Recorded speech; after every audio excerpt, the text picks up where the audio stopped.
I use off to get in.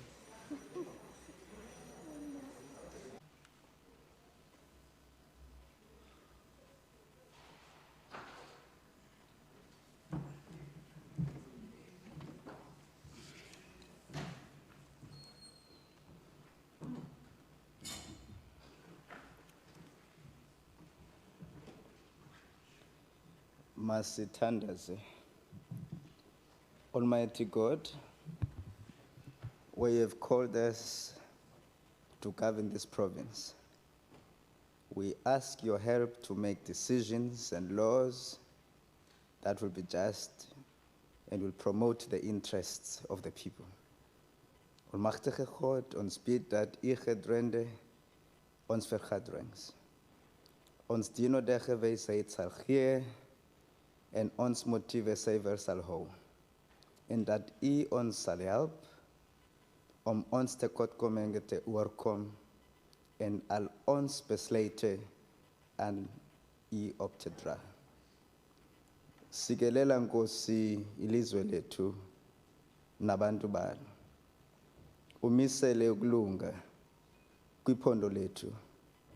Nkosi sikelela iAfrika. Gcina abantwana bayo. Khokhela inkokheli zayo. Yinike uxolo Nkosi iAfrika. All this we beg in your most holy name. Amen. May we please be seated.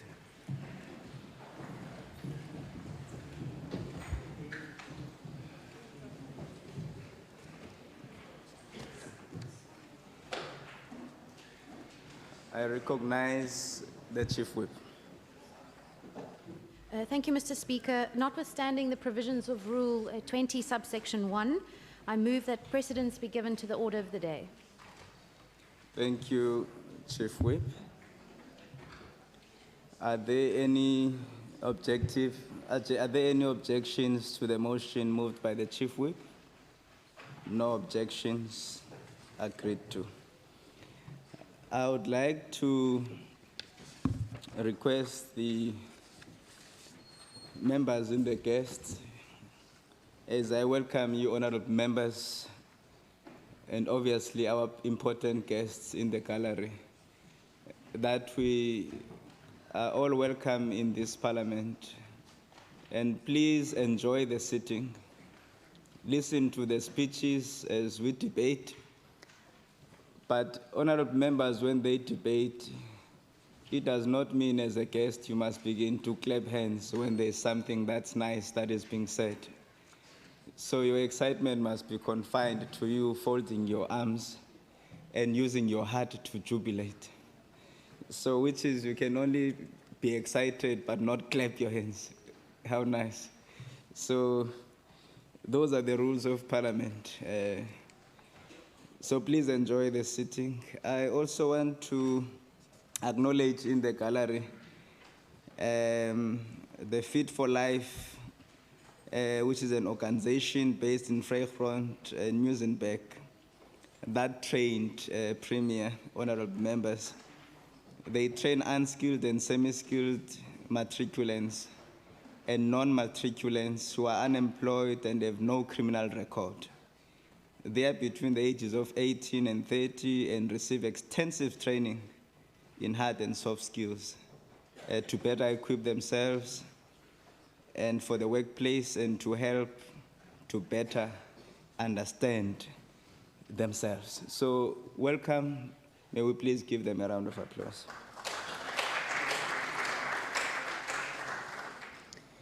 Now I recognize Honorable the Chief Whip. I recognize the Chief Whip. Thank you, Mr. Speaker. I'd like to notify the House that Ministers Fritz and Mbombo will not be present in the sitting today, and the oral questions will stand over. Thank you, Chief Whip. Noted. Are we all in favor, honorable members? Thank you. I think it's important for the honorable members, I think for the guests in the gallery to take stock of today's debate.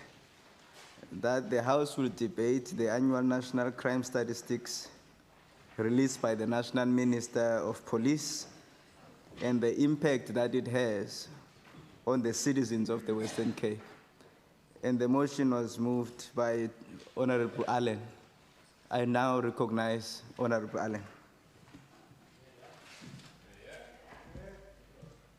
Honorable Speaker, I welcome the topic of discussion regarding the annual crime stats as released by the National Minister of Police and its impact on the Western Cape and its citizens.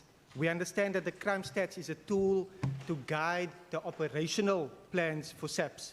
It's also a tool in helping all safety stakeholders anticipate increased risk of crime in order to improve our safety responses. I hold the view that the stats serve not only to quantify crime or to create a debate in our society. I believe that this is a call to action across all government spheres, business, NGOs, and communities. Speaker, the Premier recently pledged an amount of 1 billion rand towards creating a safer province with the aim to halve the murder rate in the next 10 years.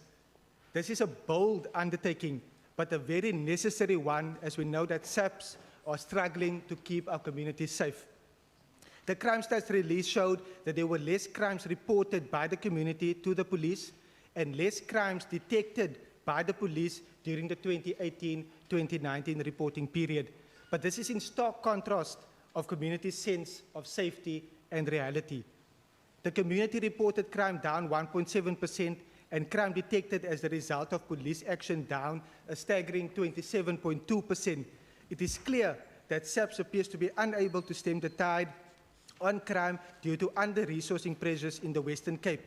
And Speaker, I fear that communities are increasingly not reporting crime due to a growing unhappiness with the police or distrust in the police's abilities to assist. More worrying is that this is not a new occurrence, as the community-reported crimes have been decreasing over the last 5 years. With this, I want to urge communities to continue sending their tip-offs on domestic violence, robberies, burglaries, and especially drug and gangster-related crimes, and those activities taking place in and around public facilities. By working together, we can rid our schools, our homes, and streets of this evil, which often ruins the lives of promising young people. The Police Ombudsman provides an independent, impartial system for the handling of complaints about the conduct of police officers. Complaints are then handled in a manner which is free of any police, governmental, or sectional community interest. And I want to encourage the community, and all members here even, to continue to use this avenue as a voice, to voice their grievances. Fellow honorable members, for us it is crystal clear that things aren't the way it's supposed to be. And through this debate and the preparation thereof, I really trust that we've been forced to reapply our minds to the reality behind the stats and how we can come together with ideas and recommendations via a vigorous engagement in order to find solutions. Speaker, I did a quick hand-sort count, and since the beginning of this term up until before you spoke, an amount of 256,014 words have been echoed in this chamber. But I firmly believe that today, as we come together, we will raise our voice and find solutions to know that it's no more time to merely talk, but for our plans to come together and for action to take place. So I look forward to this debate, and I thank you.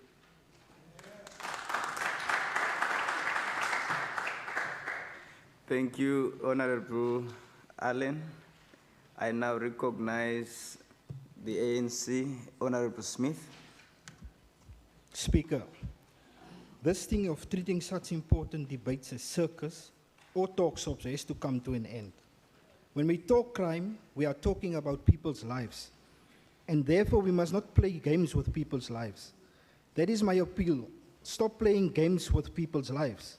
This platform should be used to engage on best possible strategies we can implement as a province to avert the situation. As a province, with increasing contact crimes as well as murder rate, we unfortunately don't have the luxury of time of playing games and playing the blame game for that matter. According to stats, contact crimes have increased in this province, as well as murder rates, which increased by 6.6% in the province. The casual factor for murder include arguments, misunderstanding, armed robbery, domestic violence, taxi violence, and gang-related incidents, which accounted for 938 cases. The Western Cape had the highest percentage of people aged 16 and above who were victims of street robbery compared to other provinces. Furthermore, the most likely victims of this crime were males, young adults, and people living in the Western Cape. Of interest to me is that on the top 30 murder stations in the country, the province has 11, with 10 of those coming in the top 15 stations. Most used murder weapons were guns and knives, as well as sharp objects. A closer look at these stations, you will see that it is areas like Nyanga, Delft, Khayelitsha, Bishop Leyvers, Mitchell's Plain, Kraaifontein, to mention but a few.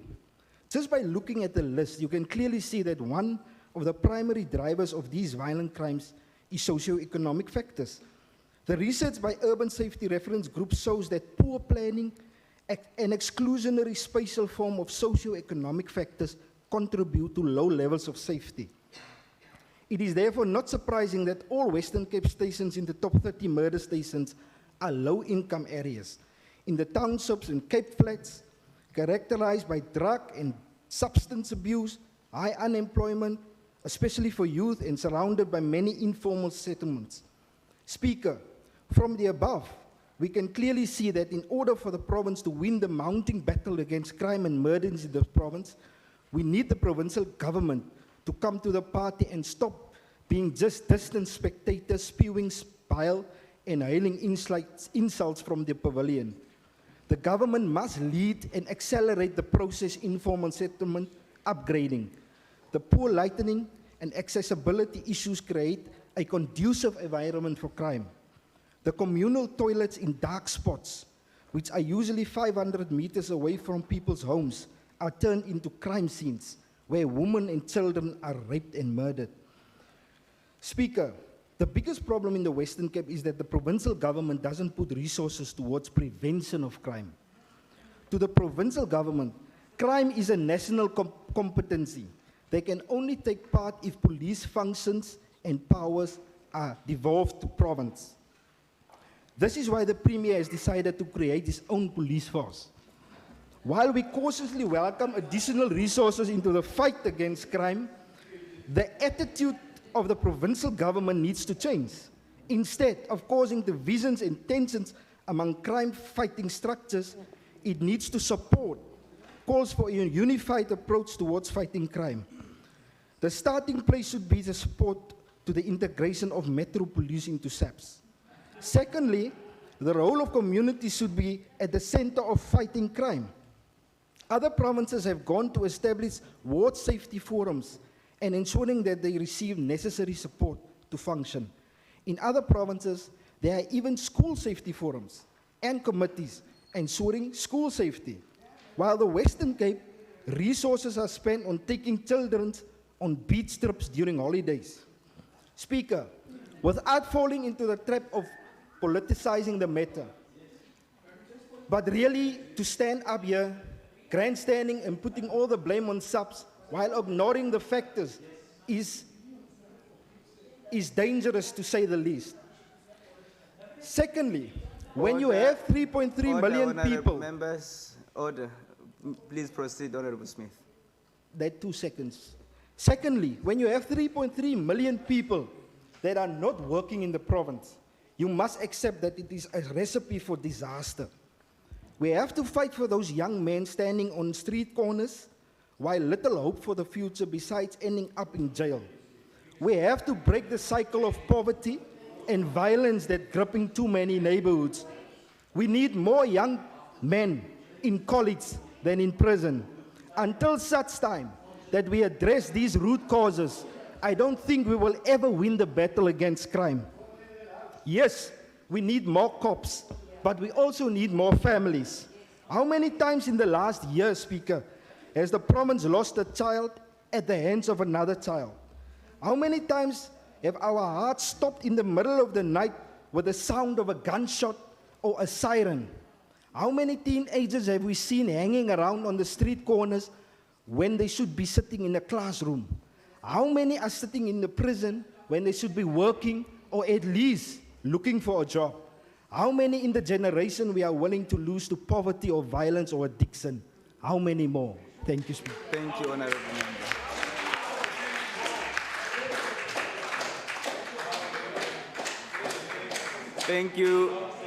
Thank you, Honorable Members.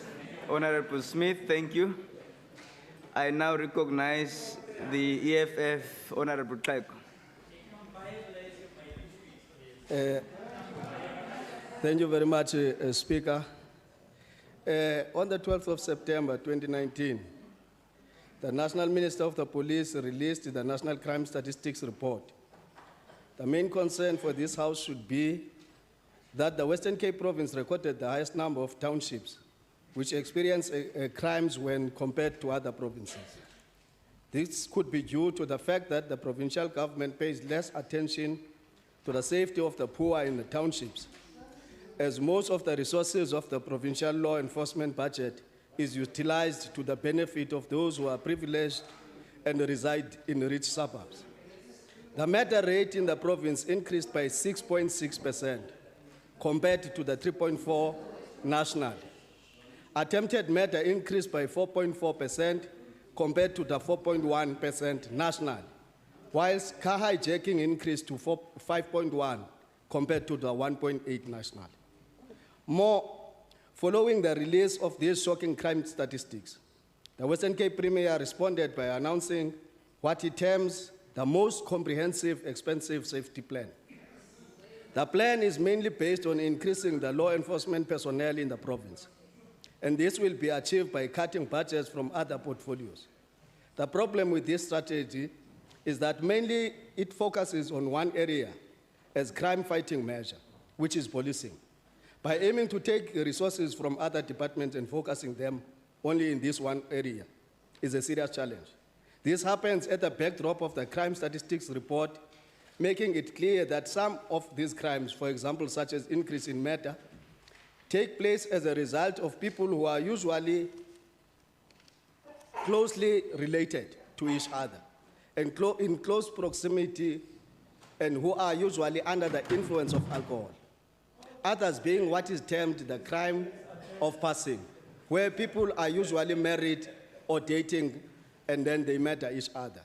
The report makes it clear that most of these murders are caused by misunderstandings and arguments, and in almost all these cases, it is very difficult to police these crimes, more especially when victims usually do not come forward to report perpetual abuse, which eventually lead to murder.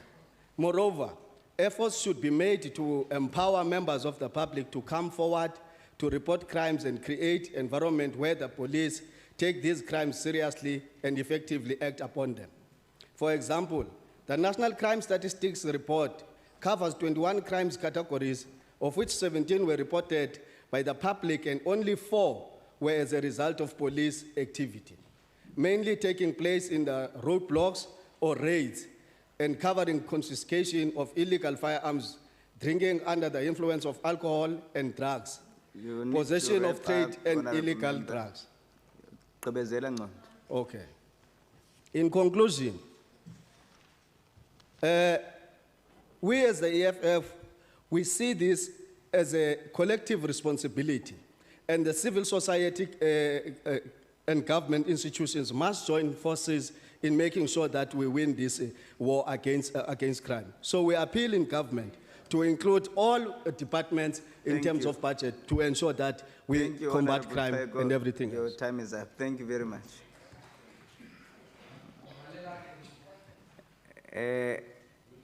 I now recognize the good party, Honorable Heron. Thank you, Speaker. Speaker, I must say I'm disappointed that the DA didn't put the Premier's safety plan on the order paper for debate today. For some reason, they seem to avoid allowing this House to debate this government's term of office priorities. Speaker, we've welcomed the Premier's decision to introduce a safety plan, but I must say I can't actually find the plan. All I find is a video and a media statement, and today I got an email from the DA, I'm still obviously on their mailing list, asking me to comment on a plan that I can't find. It takes me to a video. Nevertheless, Speaker, we don't need debate to confirm that the crime in our province and in our country is out of control. Theft, sex for jobs, denigration of women, assault, murder, hate have become ingrained in our society. And Good has consistently stated that policing alone will never solve our society's problems. During the elections, the DA promised a provincial police force. Their previous head of policy said the DA doesn't take policy very seriously, and I'm inclined to agree with her, because they have avoided or ignored all of the evidence around the world that shows that policing that is done at a provincial or state level fails to work. In fact, in the USA, hundreds of thousands of people have escaped justice simply by crossing provincial or state borders. When we developed our policies, Good looked at other countries to see how they've already solved the problems that we are trying to solve. In Colombia, for example, serious crime has been reduced by more than 80% in some cities. And this was achieved by ensuring that policing worked hand in hand with social services. They focused on fixing the root causes of crime rather than just the symptoms of complex social and economic issues. This is Good's proven solution to reducing crime.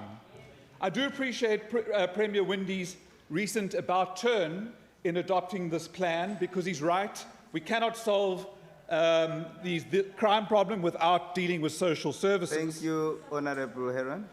Thank you.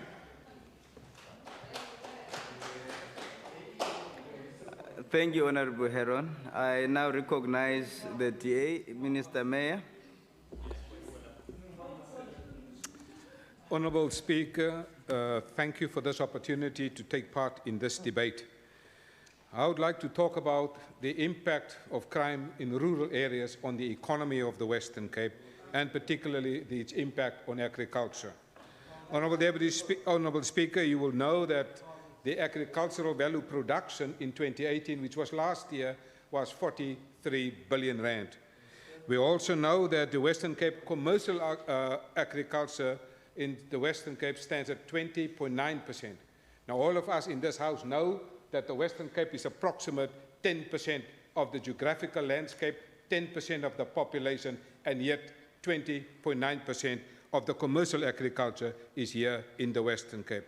Despite the worst drought in 2017, honourable members of this House will know many of you in your constituencies had been affected as a result of this drought. Despite the worst drought in 100 years, the direct investment into agriculture in 2017 was 4 billion rand. Honourable members of this House will also know that in terms of the GDP contribution, this sector, the agricultural sector, the sector of myself and Honourable Pat Maran, is significant. It makes a contribution of 10.3% of the provincial GDP. We also know, Honourable Speaker, that 45% of all the agricultural exports in South Africa, Honourable Maran, comes from the Western Cape. It is in your interest, and it is in my interest, and it is in the collective interest that we protect the economy, precisely about the farm workers. Farm workers constitute 16%. It is very... Order, honourable members. Honourable Pat Maran. Honourable Minister, will you please take your seat? Order, honourable members. Order, honourable members. Thank you, Honourable Maran, for acknowledging the important role of farm workers in the landscape of the economy of the Western Cape, because it is 16.7% of the labour force in the Western Cape. It is also 26% of the total agricultural labour force in South Africa. So yes, it plays a significant role. It's about 226,000 agricultural workers. It is about 231,000. So I think Honourable Member Pat Maran and I, we are in agreement that agricultural production needs to be protected. But more important, Honourable Speaker, the landbou is die ruggraat van die ekonomie van die Weskaap. We agree in this House also, even the Freedom Front, the Good Party, the EFF, the African National Congress, as well as my party, we agree on one thing. We need to grow the economy, and we believe collectively you are part of this legislature. You must rise to the occasion. You undertook an oath of office. That oath must now come into reality. Order, Honourable Minister. Speaker. Order, honourable members. Honourable members, I recognize the point of order by the Deputy Chief Whip of the ANC. Speaker, is it correct for the Honourable MEC to address the member, Honourable Pat Moran, directly? He should be addressing you, Speaker. Can you please correct him in that regard? Thank you. Thank you, Honourable Deputy Chief Whip of the ANC. Honourable Speaker, I will address you. Honourable Minister, will you please take your seat? Honourable members,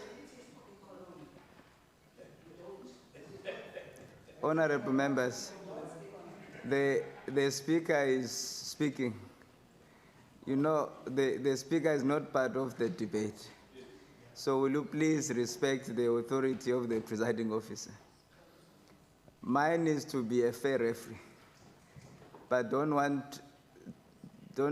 try to include me in the debate by not listening to me. We want to make sure the spirit and the decorum of the House prevails in pursuit of the agenda before us. So I'm simply appealing on each and every one of the honourable members that let us please allow the debate to continue as intended and observe Rule 40, not to running commentary, because what happens is that it disrupts the House. I recognize the Honourable Minister. Well, Speaker, thank you for this opportunity. Ons weet dat landbou is die ruggraat van die Wes-Kaapse ekonomie. Daarom moet ons landbou koester, ons moet dit beskerm en ons moet dit ondersteun. Ons intensie van die Wes-Kaap is ook om by te dra tot ekonomiese groei in die landbousektor. Ons projeksies, agbare Speaker, dui daarop dat indien ons 5% ekonomiese groei kry in die landbousektor, kan ons 23,000 nuwe werksgeleenthede hier in die Weskaap skep.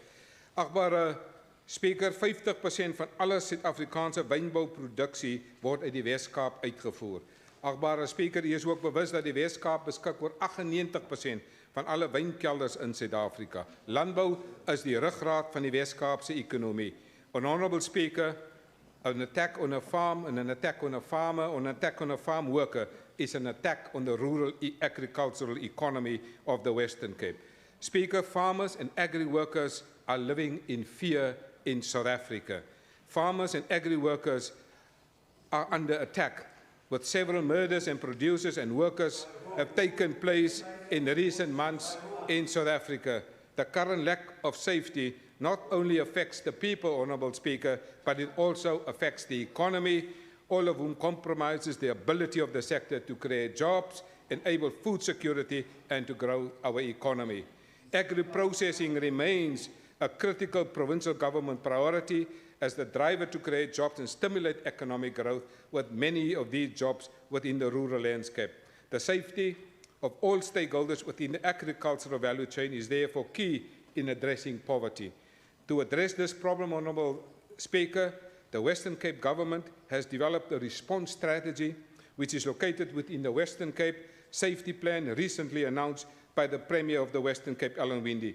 The aims of the rural strategy is to align the available law enforcement resources to respond to the safety needs of rural communities.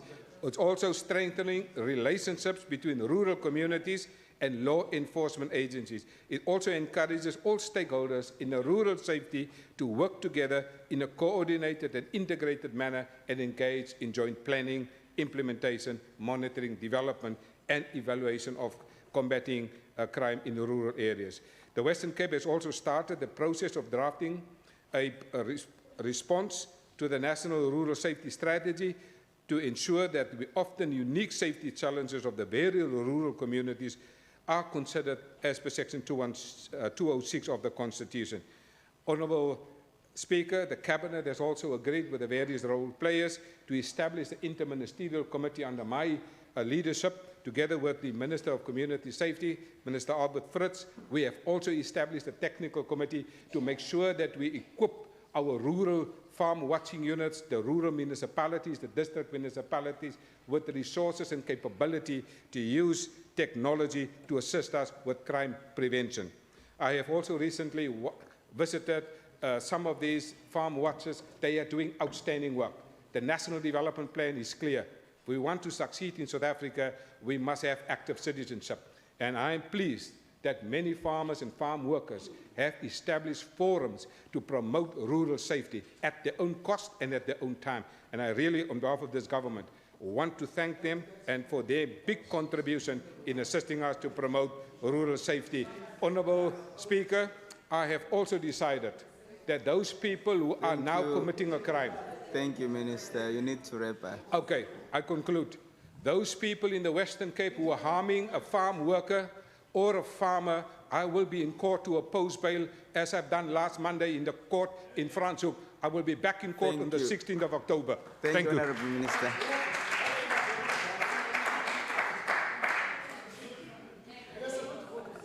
Thank you, Honourable Minister. I now recognize Honourable Marais, FF+.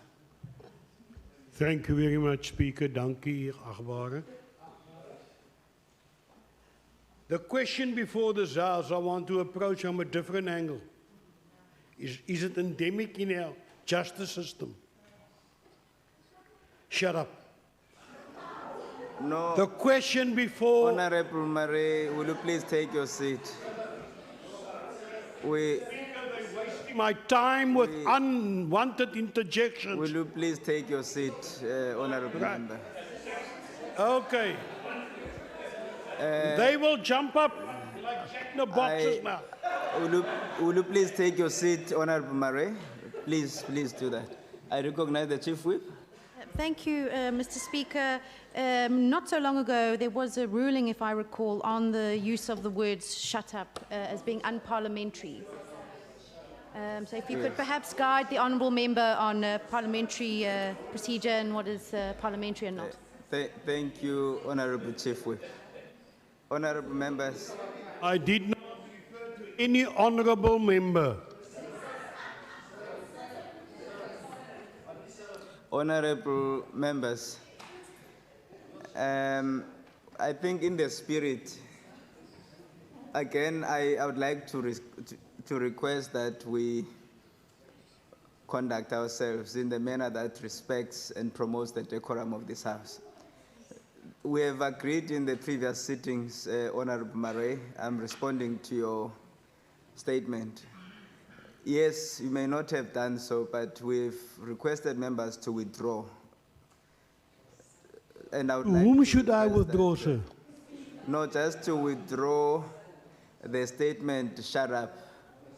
Ngoba akuhleli abantu apha amalungu alendlu. They are members of this House. So please do so, sir. I withdraw the statement, the word shut up. Thank you very much. The question before this House is, does our justice system tip heavier in favour of criminals than what it tips in the favour of victims? Has justice itself denied law-abiding citizens sufficient redress for their grievances and inflicted suffering? Are constitutional restraints and uncertainty with regard to the rights of criminals and victims out of balance? In law, the words will, do, or shall do, or may has totally different meanings. And if we look at our Constitution, in the case of the accused, the word must is used. In other words, the court must set an affordable sum of money that he can afford, even if it is 20 rand, then he's out on bail. This denies courts any discretion under any circumstances. On the other hand, the state is required in Section 64, A, B, and C to prove that should bail be granted, the accused will attempt to evade trial. he will attempt to influence or intimidate witnesses, that he will destroy evidence. The onus is on the state to prove he will do it. Not he may do it, but he will. This is an old remnant from the Roman Dutch law, innocent before proven guilty. Whereas in clause 65 it says, the courts may, where applicable, take into account this degree of violence towards others. He may take into account any threats of violence against people or repeating the same crime. So in other words, the court may do it. The courts have a discretion. He don't have to take into account the past of this criminal or whether he will intimidate people. Thank you, Honorable Murray. Your time is up. And you see why I was annoyed when they wasted my time? Thank you. Thank you, Honorable Murray. I hope they don't do that next time. May I request the DA, Honorable Philander. Thank you, Honorable Speaker. As previously mentioned in this House, the crimes against women and children are not Women's Month or 16 days of activism shout-out messages. The numbers are horrendous and must be amplified on every possible platform. Honorable Speaker, since 2018, rape cases only decreased by 0.2%. Sexual assault cases increased by 2.7%. Contact sexual offences increased by 18.9%. Altogether, 5 of the top 10 stations where contact sexual offences were recorded are located in the Western Cape. This is unacceptable, and the community impact are indeed horrendous. From the above, it must be stated that even though sexual offences do not only include women and children are in the majority. For example, just over a quarter of men reported rape, where their female counterparts record nearly half of all the cases. The National Annual Crime Statistics concerning women and children shows a slight increase in sexual offences were detected as a result of police action at 1.8%. However, the actual counts are far too low, 169, compared to the offences reported, 7,043. Honourable Speaker, somewhere, somehow, something needs to be done. Yet the hope that criminals will be prosecuted is a pipe dream for many cases. For the period April 2018 to March 2019, only 21% of the arrests made by SAPS ended in convictions. For the same period, 18 cases of rape by police officers was referred to IPID. This, together with Unini's case, where a government employee was found to be a criminal, is evidence of how the system is failing our women and children. Thankfully, the court watching brief program by DOCS revealed to us some failures of the system in order for us to become solution-driven. Yesterday, they showed that SAPS only responded to 114 out of 1,498 cases, of which systematic failures where documents were simply not present or investigations were incomplete.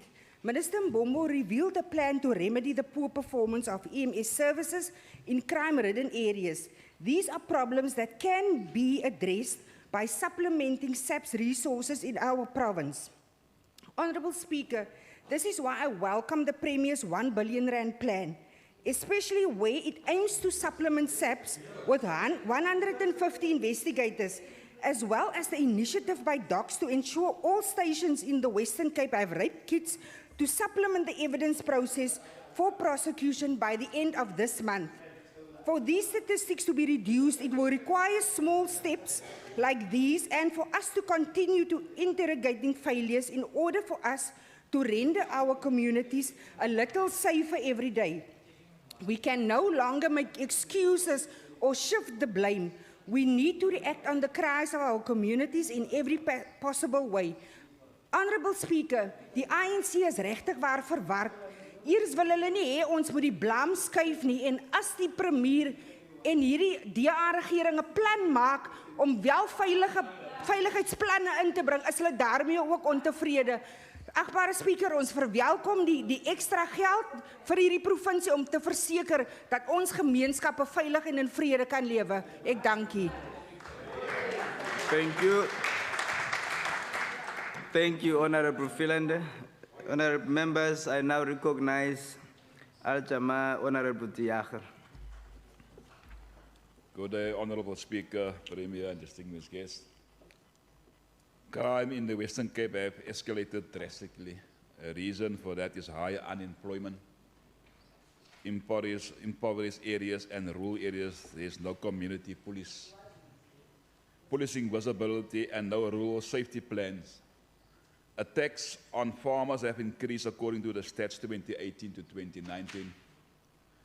On farms alone, 47 murders, 41 incidents of theft, livestock, 7 attempted murders reported on the farms alone. Crime has an impact on our farming communities, on our rural communities as a whole.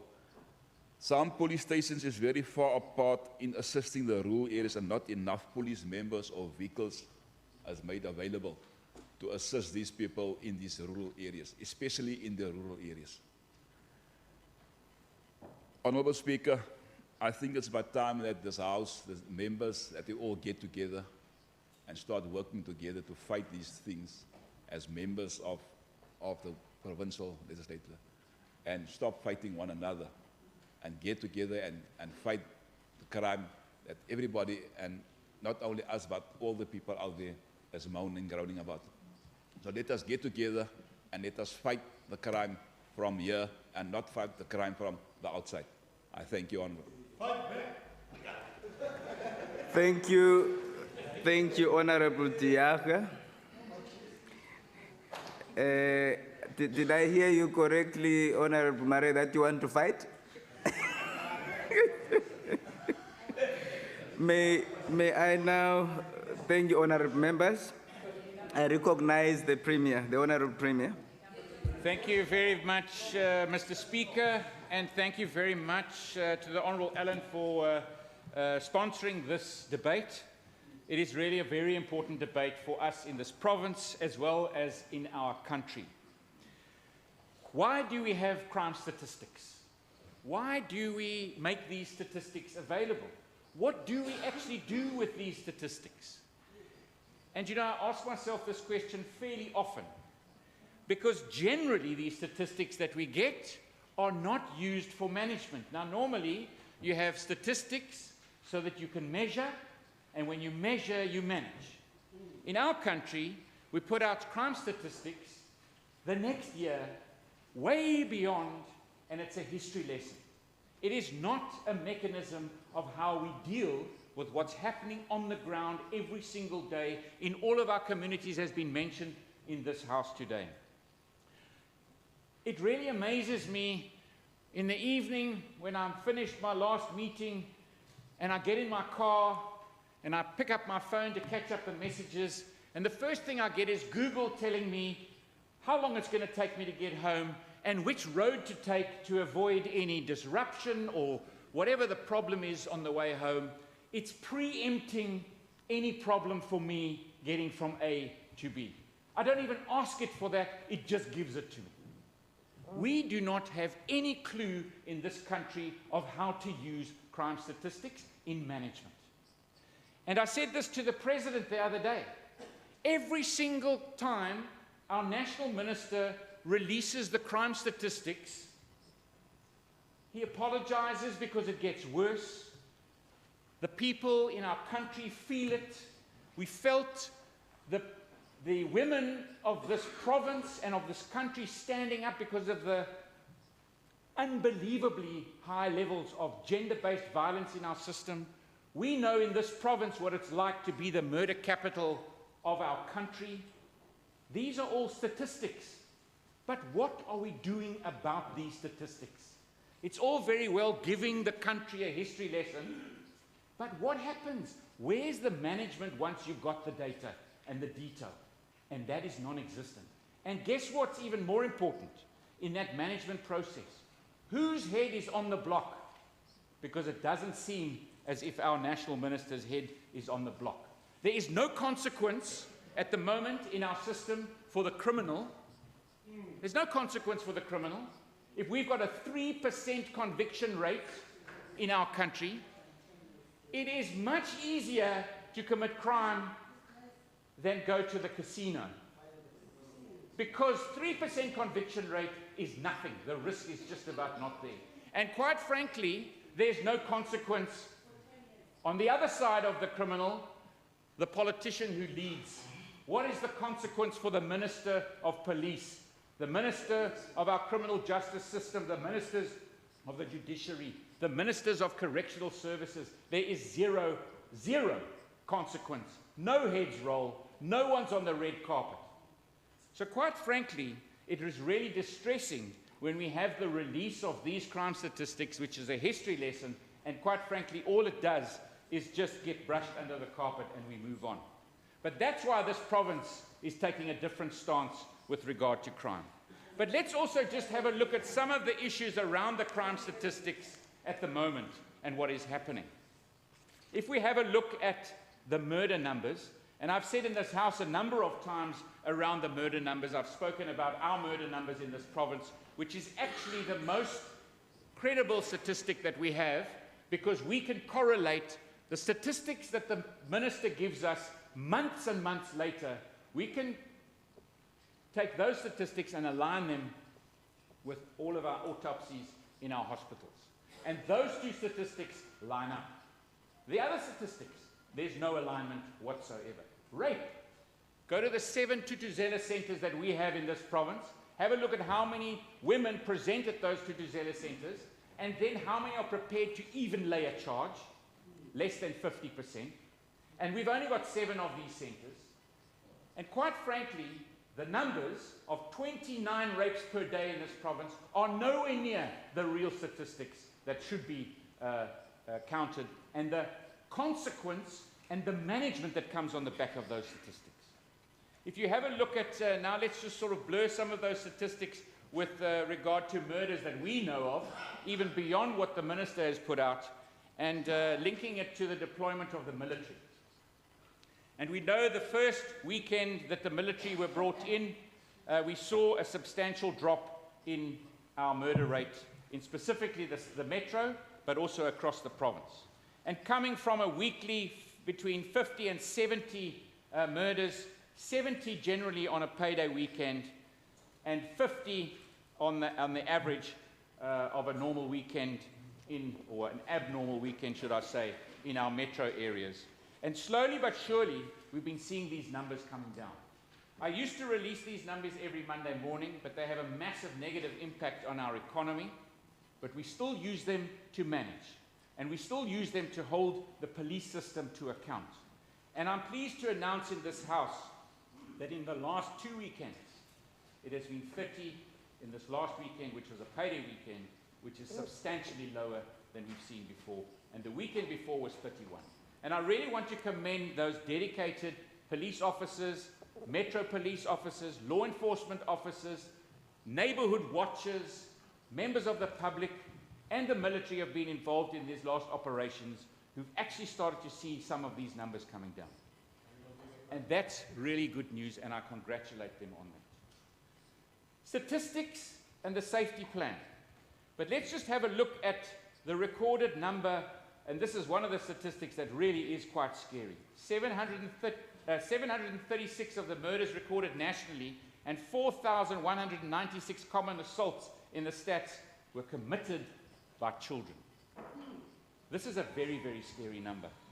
I'll talk about this graph just now and how many no-parent households we have, how many single-parent households we have, some of the worst statistics in the world. But children becoming more violent. And in our plan, you've seen that's why we need to have, and the Honourable Plecho, it is not about the boots on the ground. It's actually about the other integrated plan on every single department. And you are right. It is about those long-term plans that will bring change in our province. Those are the ones that are going to bring change in our province. And it's interesting because, or perhaps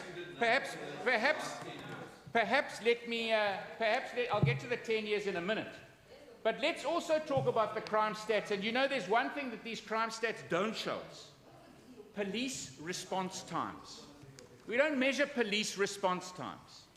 And that is shocking, because ask the people up in this gallery how often they call and they wait and they wait and they wait and no one comes to help. No one comes to help. That is shocking. The number of cases that get struck off the roll, the court watching brief, the system that we're talking about, that is also absolutely shocking. When we have in the last report 312 cases struck off the roll, 129 because the dockets were not in court. A failure of the system. What did we do in the last 10 years? We now produce these numbers, not the stats that the police minister releases. 126 of these investigations were incomplete. Who produces those? This province. That was in the last 10 years that we started putting these mechanisms in place. The only province with legislation, the only province in South Africa. And I've just heard what in the last 10 years and the crimes got worse. State of detectives and the shortage of 548 Order, honorable members. Honorable Premier, please, with your indulgence, I just want to address the honorable members here. I'm simply asking for cooperation. I know that it may provoke certain reactions, but you still have a number of speakers, in fact 2 left. May I then request that honorable members exercise caution in the amount of noise in terms of Rule 40. I recognize the Premier. Honorable Lily. Thanks, Speaker. Really, this is a serious matter that needs to be addressed, the issue of the safety plan around the Western Cape. Is the Premier of the Western Cape, what is your point of order? Is the Premier of the Western Cape ready to take questions around the safety plan? Okay. All right, please take your seat, Honorable Lily. Honorable members, the honorable member is asking whether the Premier is ready to take a question. Premier? Counting my time. Your time is on hold. It's on hold. If Yes. my time's on hold, I'll take a question. So ask the question. Honorable Lily, you may ask the question. Thanks, Premier. My question is very simple. Do you think that the issue around crime is solely around the issue of the law enforcement and excluding the living conditions and the poverty that our communities are forced to live on? All right, thank you, Honorable Lily. The Premier? Thank you very much. Absolutely, and that's why the plan is there, the whole comprehensive plan. So, we've seen in the investigations and the shortfall. So let's look at the criminal justice system. In the last while, 2,129,001 crimes were reported. 1,626 arrests, that's 76%. 276,887 convictions, that's 13%. And 152,553 imprisonments, that's 7%. Now, what manages this system? And this plan is a 1 billion rand plan, and if I have enough time, I'll talk to that plan. But listen to this. The criminal justice system, as run by ANC management at ANC level, government, national, and policy, is 204,000 billion. 204,000 billion. And we're putting a 1 billion plan in place. You asked for... Order, honorable members. Honorable members, the Premier is unable to convey the message within the environment that is conducive to do so. I'm asking the Chief Whips here, the Chief Whip and the Chief Whip of the official opposition to help me. We need a functional parliament in order for this debate to take place. Please assist, honorable members. I recognize the Premier. 204,000 million rand is the budget of the criminal justice system. The police, on which this honourable member says we need to take control of Metro Police and law enforcement and SAPS under one body, we've got 19,500 police officers in this province run by the ANC, run by national government. We've got 1,500 officers in the municipality of Cape Town.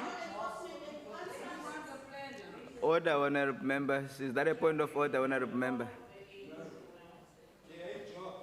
Oh, I'm raising if the Premier is willing to take a question. Premier, are you ready to take a question? Stopped, I'll take the question. No, the time is not stopped. Then I won't take it. All right, I recognize the Premier. Thank you. This obviously seems to hurt with the noise that's coming out. There are 19,500 police officers in this province. And only Honorable members, 1,500. Premier, will you please take your seat? I seriously, Chief Whip, will you please take your seat? Honorable members, it's up to us to make sure that the House is what we want. This is our House, so you can't really rely on the Speaker to keep saying order, order. We need to conduct ourselves in such a way that the House is not compromised. So I'm really calling on all of us to please respect the decorum of the House and allow the Premier to deliver his speech in an environment that's conducive to do so. I recognize the Premier. Chief Whip. Thank you very much. So we have 19,500 police officers in this province. This honourable member says that the 1,500 Metro police officers and law enforcement officers should fall under the police. The police is a total failure. The management doesn't exist. The crime statistics aren't used. We are not bringing down crime. We are not bringing down crime in South Africa at all. We are on the worst statistics in most of these indicators in the world. The ANC's model is when something fails, ask another failed organization to take it over. I mean, it is unbelievable how they can't fix the system in our country. And we are now stepping into a space that is not our mandate because we have to make it safer. And I agree that it is the whole of society approach, and that is why our plan is not only 3,000 extra boots on the ground. Order, honourable members. Premier. It's not only 3,000 extra boots on the ground, it's not only putting extra investigators in the system so we don't have the total failure of the existing system, it is making sure that we improve the system so we bring down crime. But it is also about every single one of these ministers and the role that they play across society, whether it be lighting in communities, whether it be poverty reduction, whatever they are. And you've already seen Minister Madikizela has already launched his plan on how, in his department, the role that he will be playing around changing our traffic police to highway patrol and the different roles that they are going to play.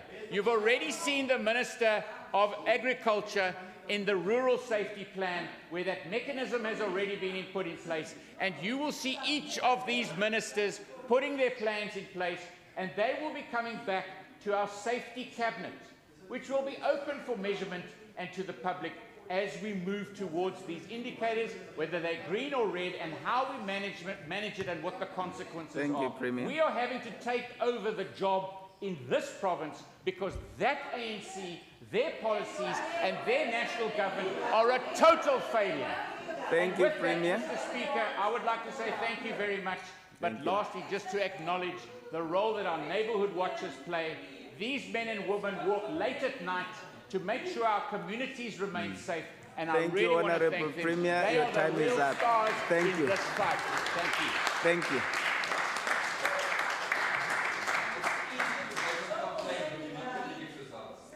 Thank you, honourable members. Order. Order, honourable members. Thank you, honourable Premier. I now recognize the ANC, Honourable Kama. Thank you, Honourable Speaker. You know, we need to take note of what is happening in the House today. that the Premier continues to talk about a plan. And members of this House are struggling with one thing, and they're asking, where is the plan? So that we can be able to see and study, understand the plan, and support government. But we can't find the plan. But Speaker, the statistics, whether viewed on the basis of the national or the provincial overview, give credence to the fears and concerns of South Africans as it relates to their safety. Nationally, the statistics on the period under review records the highest murder rate in the past 10 years, at an average of 58 people murdered a day. They record an increase in sexual offenses of 4.6%, and substantial increases in all other conduct crimes which create fear in our citizens. Order, honorable members.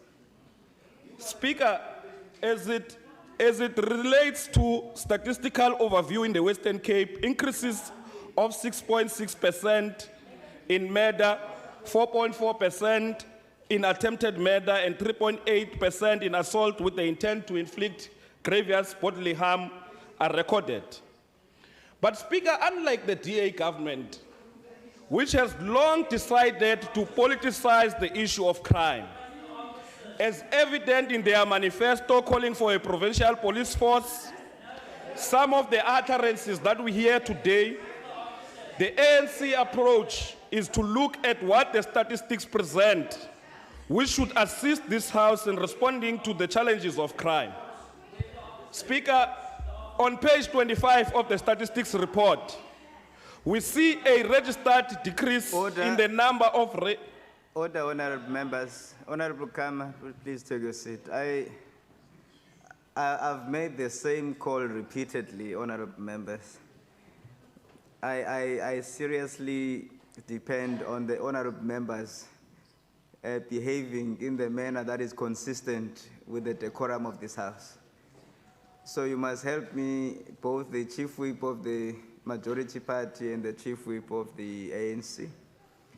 I can't be the Chief Whip from this chair, but I also request that we just allow the debate and the spirit of the debate to prevail. Honorable Kama. Thank you very much, Speaker.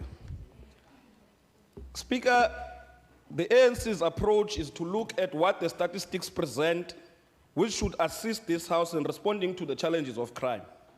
On page 25 of the statistics report, we see a registered decrease in the murder rate in Nyanga, in Philippi, in Guguletu, Mfuleni, and substantially in Krafontein.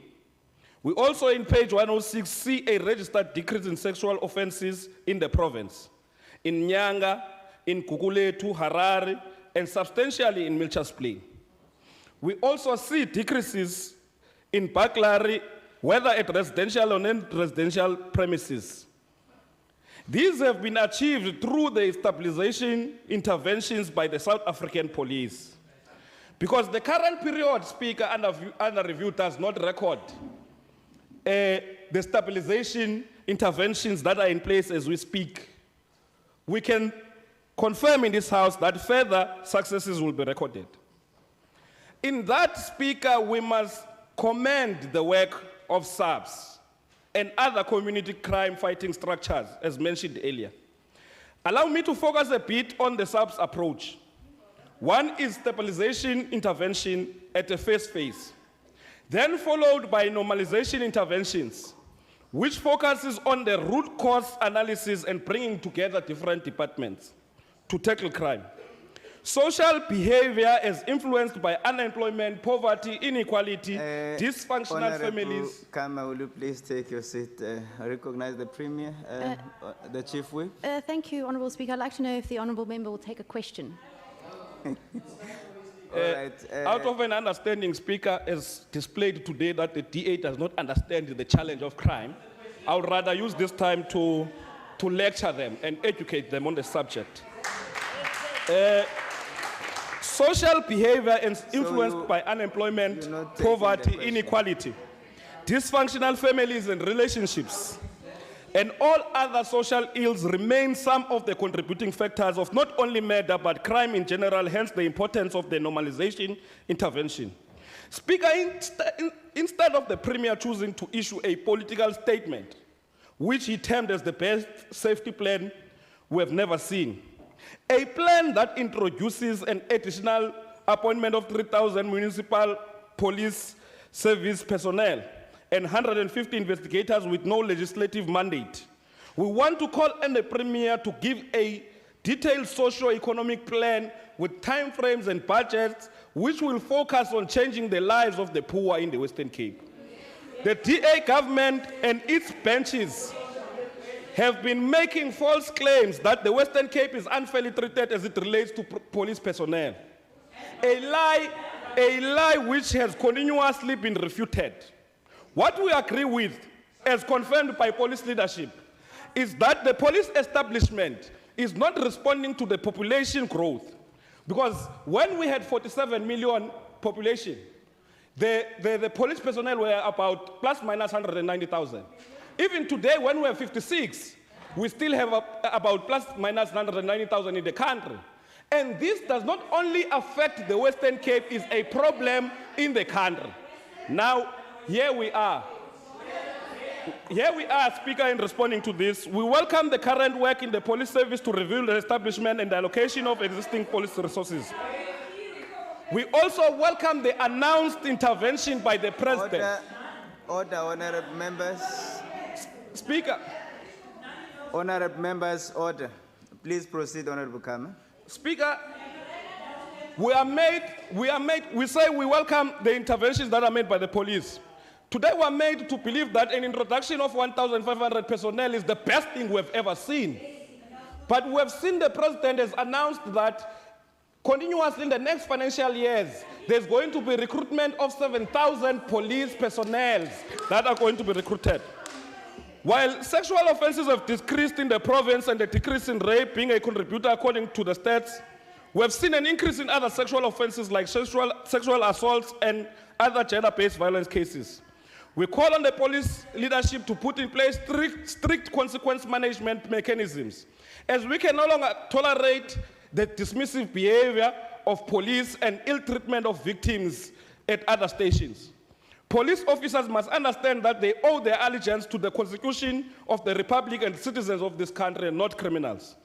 We also want to welcome the upgrading and revamp of the Family Violence, Child Protection and Sexual Offences Unit, which will also have a cold case capacity to respond on the cries of women and on the cases which were not given necessary attention. Speaker, here's a lecture once again. In the fight against femicide and gender-based violence, this government must first understand one thing, which is the historical context of what we're talking about. This historical context includes the development and evolution of societies under different systems of production and distribution of resources. That historical relationship of men and means production have always been an influence of how they socially relate to women. Hence the development of patriarchal relations. It is our understanding, Speaker, that the role of government therefore should be to ensure that it prioritizes economic development of women in the Western Cape. That in government departments, it must be a thing of the past that only men occupy senior positions against few men. In appointments of board entities, executive councils, in parliaments, in businesses, we should all commit ourselves in fighting for gender parity. This will help on how men and our grandsons grow to view women in the society. Allow me, Speaker, to focus on community involvement. Statistics in this regard, as confirmed by the chair, reveal that there is a decrease in crimes that are reported by the community. Yes, the first argument, which is easy, is that the first argument, Speaker. Order, honorable members. Order. Please proceed, honorable. The first argument, Speaker, is that communities have lost confidence in police, which we accept because while we have good police, we also have bad police who have compromised the trust between police and communities. And this we must deal with. Speaker, We also want to put it on record that this is also because of the political meddling of the provincial government. The MEC recently issued directives of AGMs which are not in line with the CPF constitution. Not only that they are not in line, but these directives were also developed in isolation with no community involvement. This creates internal fractions, fights, and defocuses the CPFs from their mandate, and energy and time is focused on AGMs than fighting the actual crime. We welcome the resolution, Speaker, of the last CPF board meeting, which has called on CPFs to continue and use the CPF constitution to conduct these AGMs. Speaker, as I conclude, Speaker, Order, honourable members. Please conclude, honourable member. Yes, as I conclude, Speaker, the Western Cape provincial government must stop behaving like a net which finds itself in a Wimbledon final of the great Novak and Roger Federer, whose responsibility is only to divide the two courts of the tennis court. The provincial government is not dividing the national government and the local government. It has a role to play in changing the lives of our people. Where is the plan? Thank you very much. Thank you. Thank you, Honorable Kama. Honorable members, order. Order, honorable members. I now recognize the DA, Honorable Allen. I now recognize Honorable Allen. Honorable Speaker, just because we are shouting, that doesn't make the argument and the merits of the argument any stronger.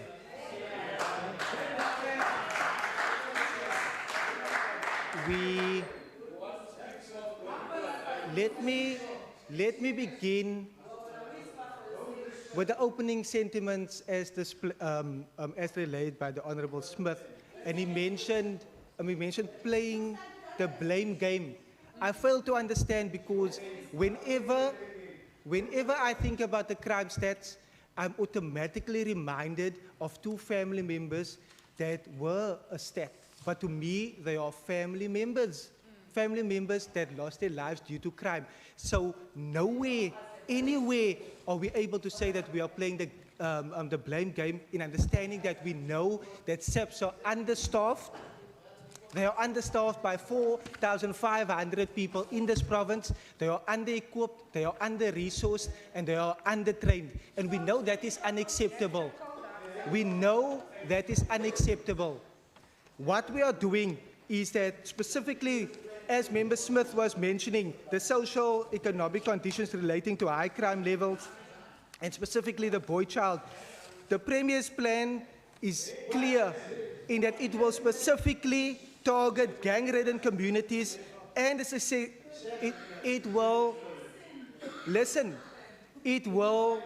will target specific gang-ridden communities and the successful Chrysalis program, which aims to address what the concerns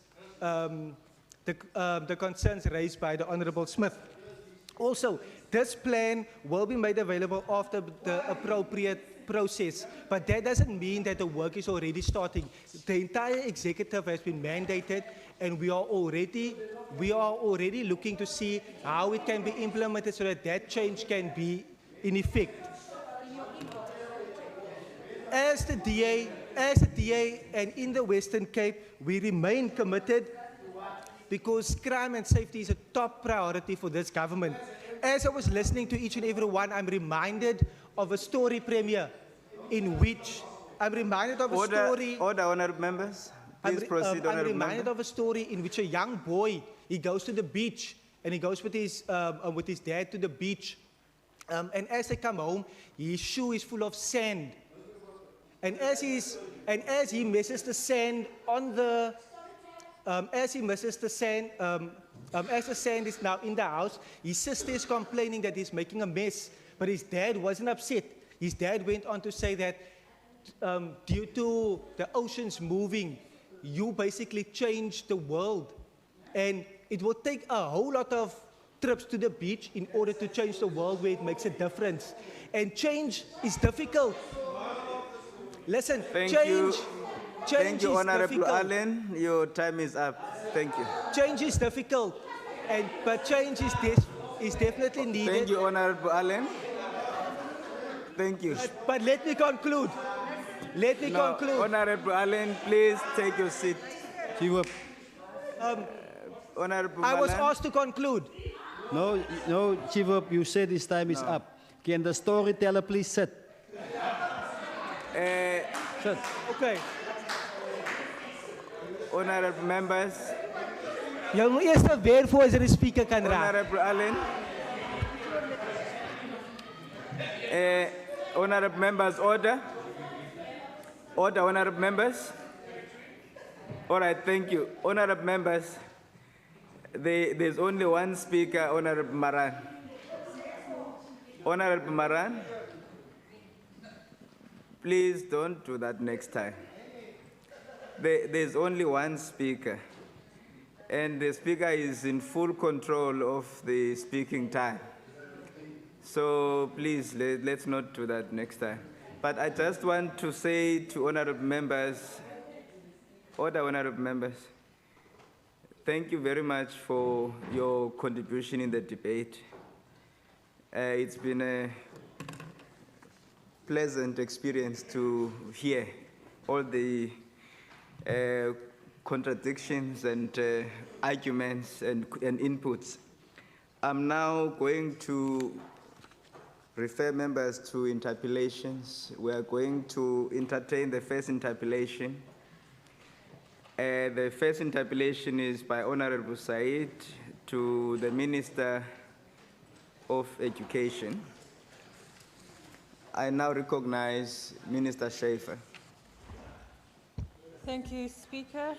And to Honourable Said for the interpellation. I just, as a matter of background, want to just first of all sketch what is happening between these two schools. Franklin VGK Primary School is a public ordinary school on leased land.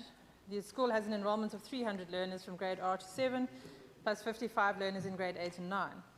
79 learners from surrounding areas make use of the learner transport scheme. The Herald community is also served by a second primary by the name of Herald Large School, which is a public ordinary school on state-owned land with 4 classrooms and accommodates 50 learners.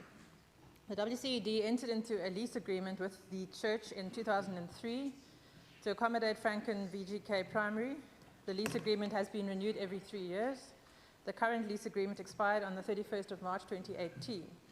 And despite the WCED's intention and efforts to renew the lease, as has been the practice on previous occasions in respect of this property, owing to ongoing negotiations and unresolved points of contention between the landowners and the school, no formal renewal has been concluded as yet. However, the WCED has continued paying monthly rental to the church as the lease continues on a month-to-month basis and the school remains in occupation. WCED has been in contact with the church's attorneys with regards to extending the lease, and the negotiations are ongoing. However, the church, through its attorneys, informed the WCED that it is considering the option of subdividing and selling the premises on which the school is located, which has further complicated the conclusion of the renewal. As a result of the delay in settling the lease and the possible sale of the land, the department is now investigating alternatives, which could involve the closure of Franklin Primary or the merger of the two schools on Herald Primary property.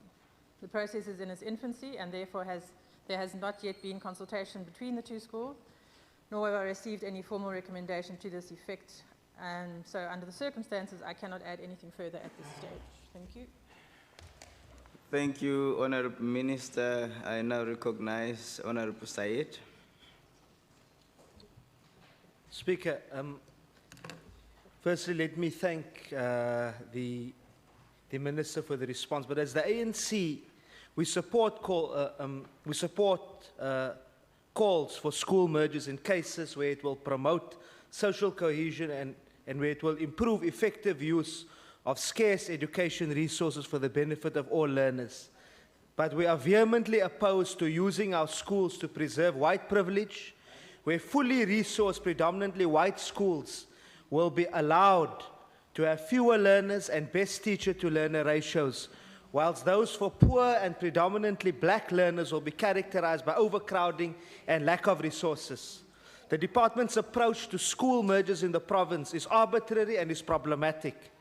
MEC Schaefer's department is adamant to close down Gravata High School in the West Coast, one of the best performing schools in that region, despite objections from parents and the community. In fact, the entire process around forcing that closure is not transparent, with the MEC even ignoring the governing body's request for a presence in a public meeting. At the same time, we find this particular case where the MEC refuses to amalgamate the Franken Primary. We hear that the process is at its infancy. It's not at its infancy.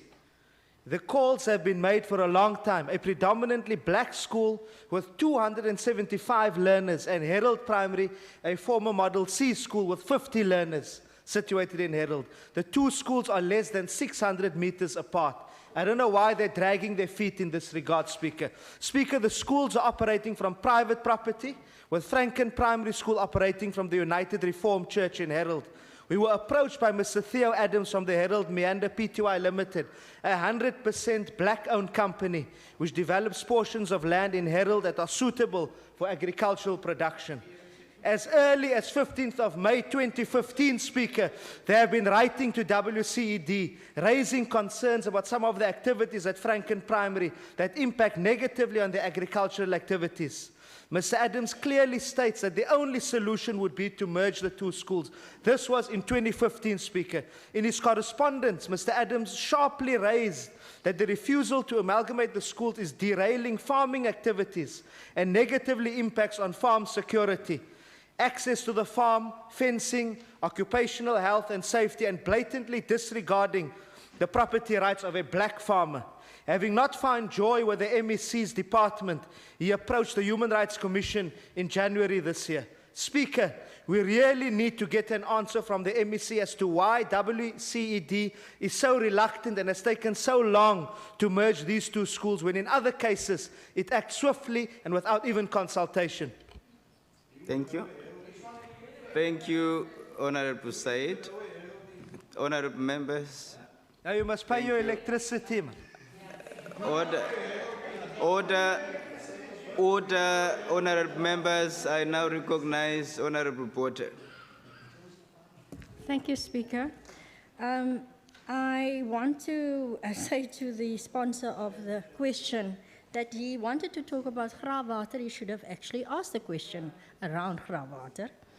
And I want to ask the Minister, what is the general process in amalgamating or closing a school? What is the general process that the department embarks on? When is the governing body part of it? When is parents part of it? And how are they informed? And in terms of these two schools, are there learners that are hostel dwellers? Are there learners who make provision of the school transport? Would this affect them, and how would it affect them if the schools are amalgamated? And then also generally, how does it happen in other provinces? How do they just close down schools? Because I know in the Eastern Cape, there are quite a few hundreds of schools that are closing. Thank you, Honorable I'm not asking Porter. Honorable members, thank you. I now recognize Honorable Said. Thank you, Speaker. Speaker, some of the statements made here by the MEC and by my chairperson across the floor made here today are not surprising, Speaker. You will remember that in June this year, the MEC's office had denied knowledge of these developments around the schools in the media. This is in spite of the fact that on 28th of June 2018, the MEC acknowledged the concerns raised by Mr. Theo Adams and his team and made an undertaking to immediately take the matter up with Mr. Archie Lewis. To this day, Speaker, Mr. Adams and his team are still waiting for the MEC and a senior delegation from her department to discuss and resolve these issues. Premier Windy is also aware of the situation, Speaker, as he was sent emails when he was the then Agriculture MEC. From the Premier's posture thus far, which is far more constructive and far more forthcoming than his predecessor and some in his cabinet, Speaker, I trust that Premier Windy will now show bold leadership and resolve this particular matter, as a request for former Premier Zille's intervention on the matter, which was sent on 25th of February this year, was not acted upon. But we're hoping that the Premier acts upon that, Speaker, because I agree with our Deputy President when he says that Premier Windy is a good man. And thus I trust that he will intervene and also hold his MEC for Education accountable and hold those who are not performing accountable in the interests of the citizens of this province, because we have faith in him to an extent, Speaker. Some of the concerns raised are that the Franken Primary School sports are conducted on a field with no access to drinking water, toilet facilities and refuse bins. I know that the Premier is taking notes, Speaker. The Franken Primary School buses are parked on Herald Meander land and hinder access to the farm property. The school's ablution facilities are on a private farm. Franken Primary provides electricity to the neighboring farm houses via a cable that runs on top of the ground, Speaker. The cable does not comply with the occupational health and safety requirements. Please proceed, Honorable Said. There are additional structures that have been erected into the Franken Primary without the property owner's approval. There is no confirmation even if the erected structures are registered at George Municipality. Speaker, the lease agreement of Franken expired at the end of March 2018 to be specific and is not yet renewed as the MEC indicated. And the MEC is yet to honor a meeting invitation with the church to discuss these concerns. In spite of the absence of a lease agreement, the department continues to make lease payments to the property owner, Speaker. The MEC should tell us why she has allowed this to happen under her watch. She must tell us how much expenditure has been incurred since April 2018 and ensure that this matter is resolved once and for all. But we are trusting and hoping that the Premier will push her in that correct direction, because we have faith that the Premier will act. Thank you. Thank you, Honorable Said. I now recognize the Minister of Education. Thank you very much, Speaker. Yes, I agree with Honourable Botha. If the Honourable Said had wanted to discuss Graafwater, he should have raised the issue of Graafwater. But the comment that he made that we completely, what do? We arbitrarily close schools is completely and utterly incorrect. We don't ever arbitrarily close any school, and even my predecessor was vindicated on his closures, except for 1 out of 26. Whereas other provinces are closing 20 a year, for example, in Mpumalanga, and hundreds in the Eastern Cape.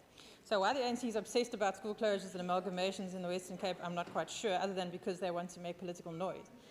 Graafwater is very transparent. It's also untrue that we refuse to amalgamate. It is so that we have had queries from the landowner of Franken, that is true.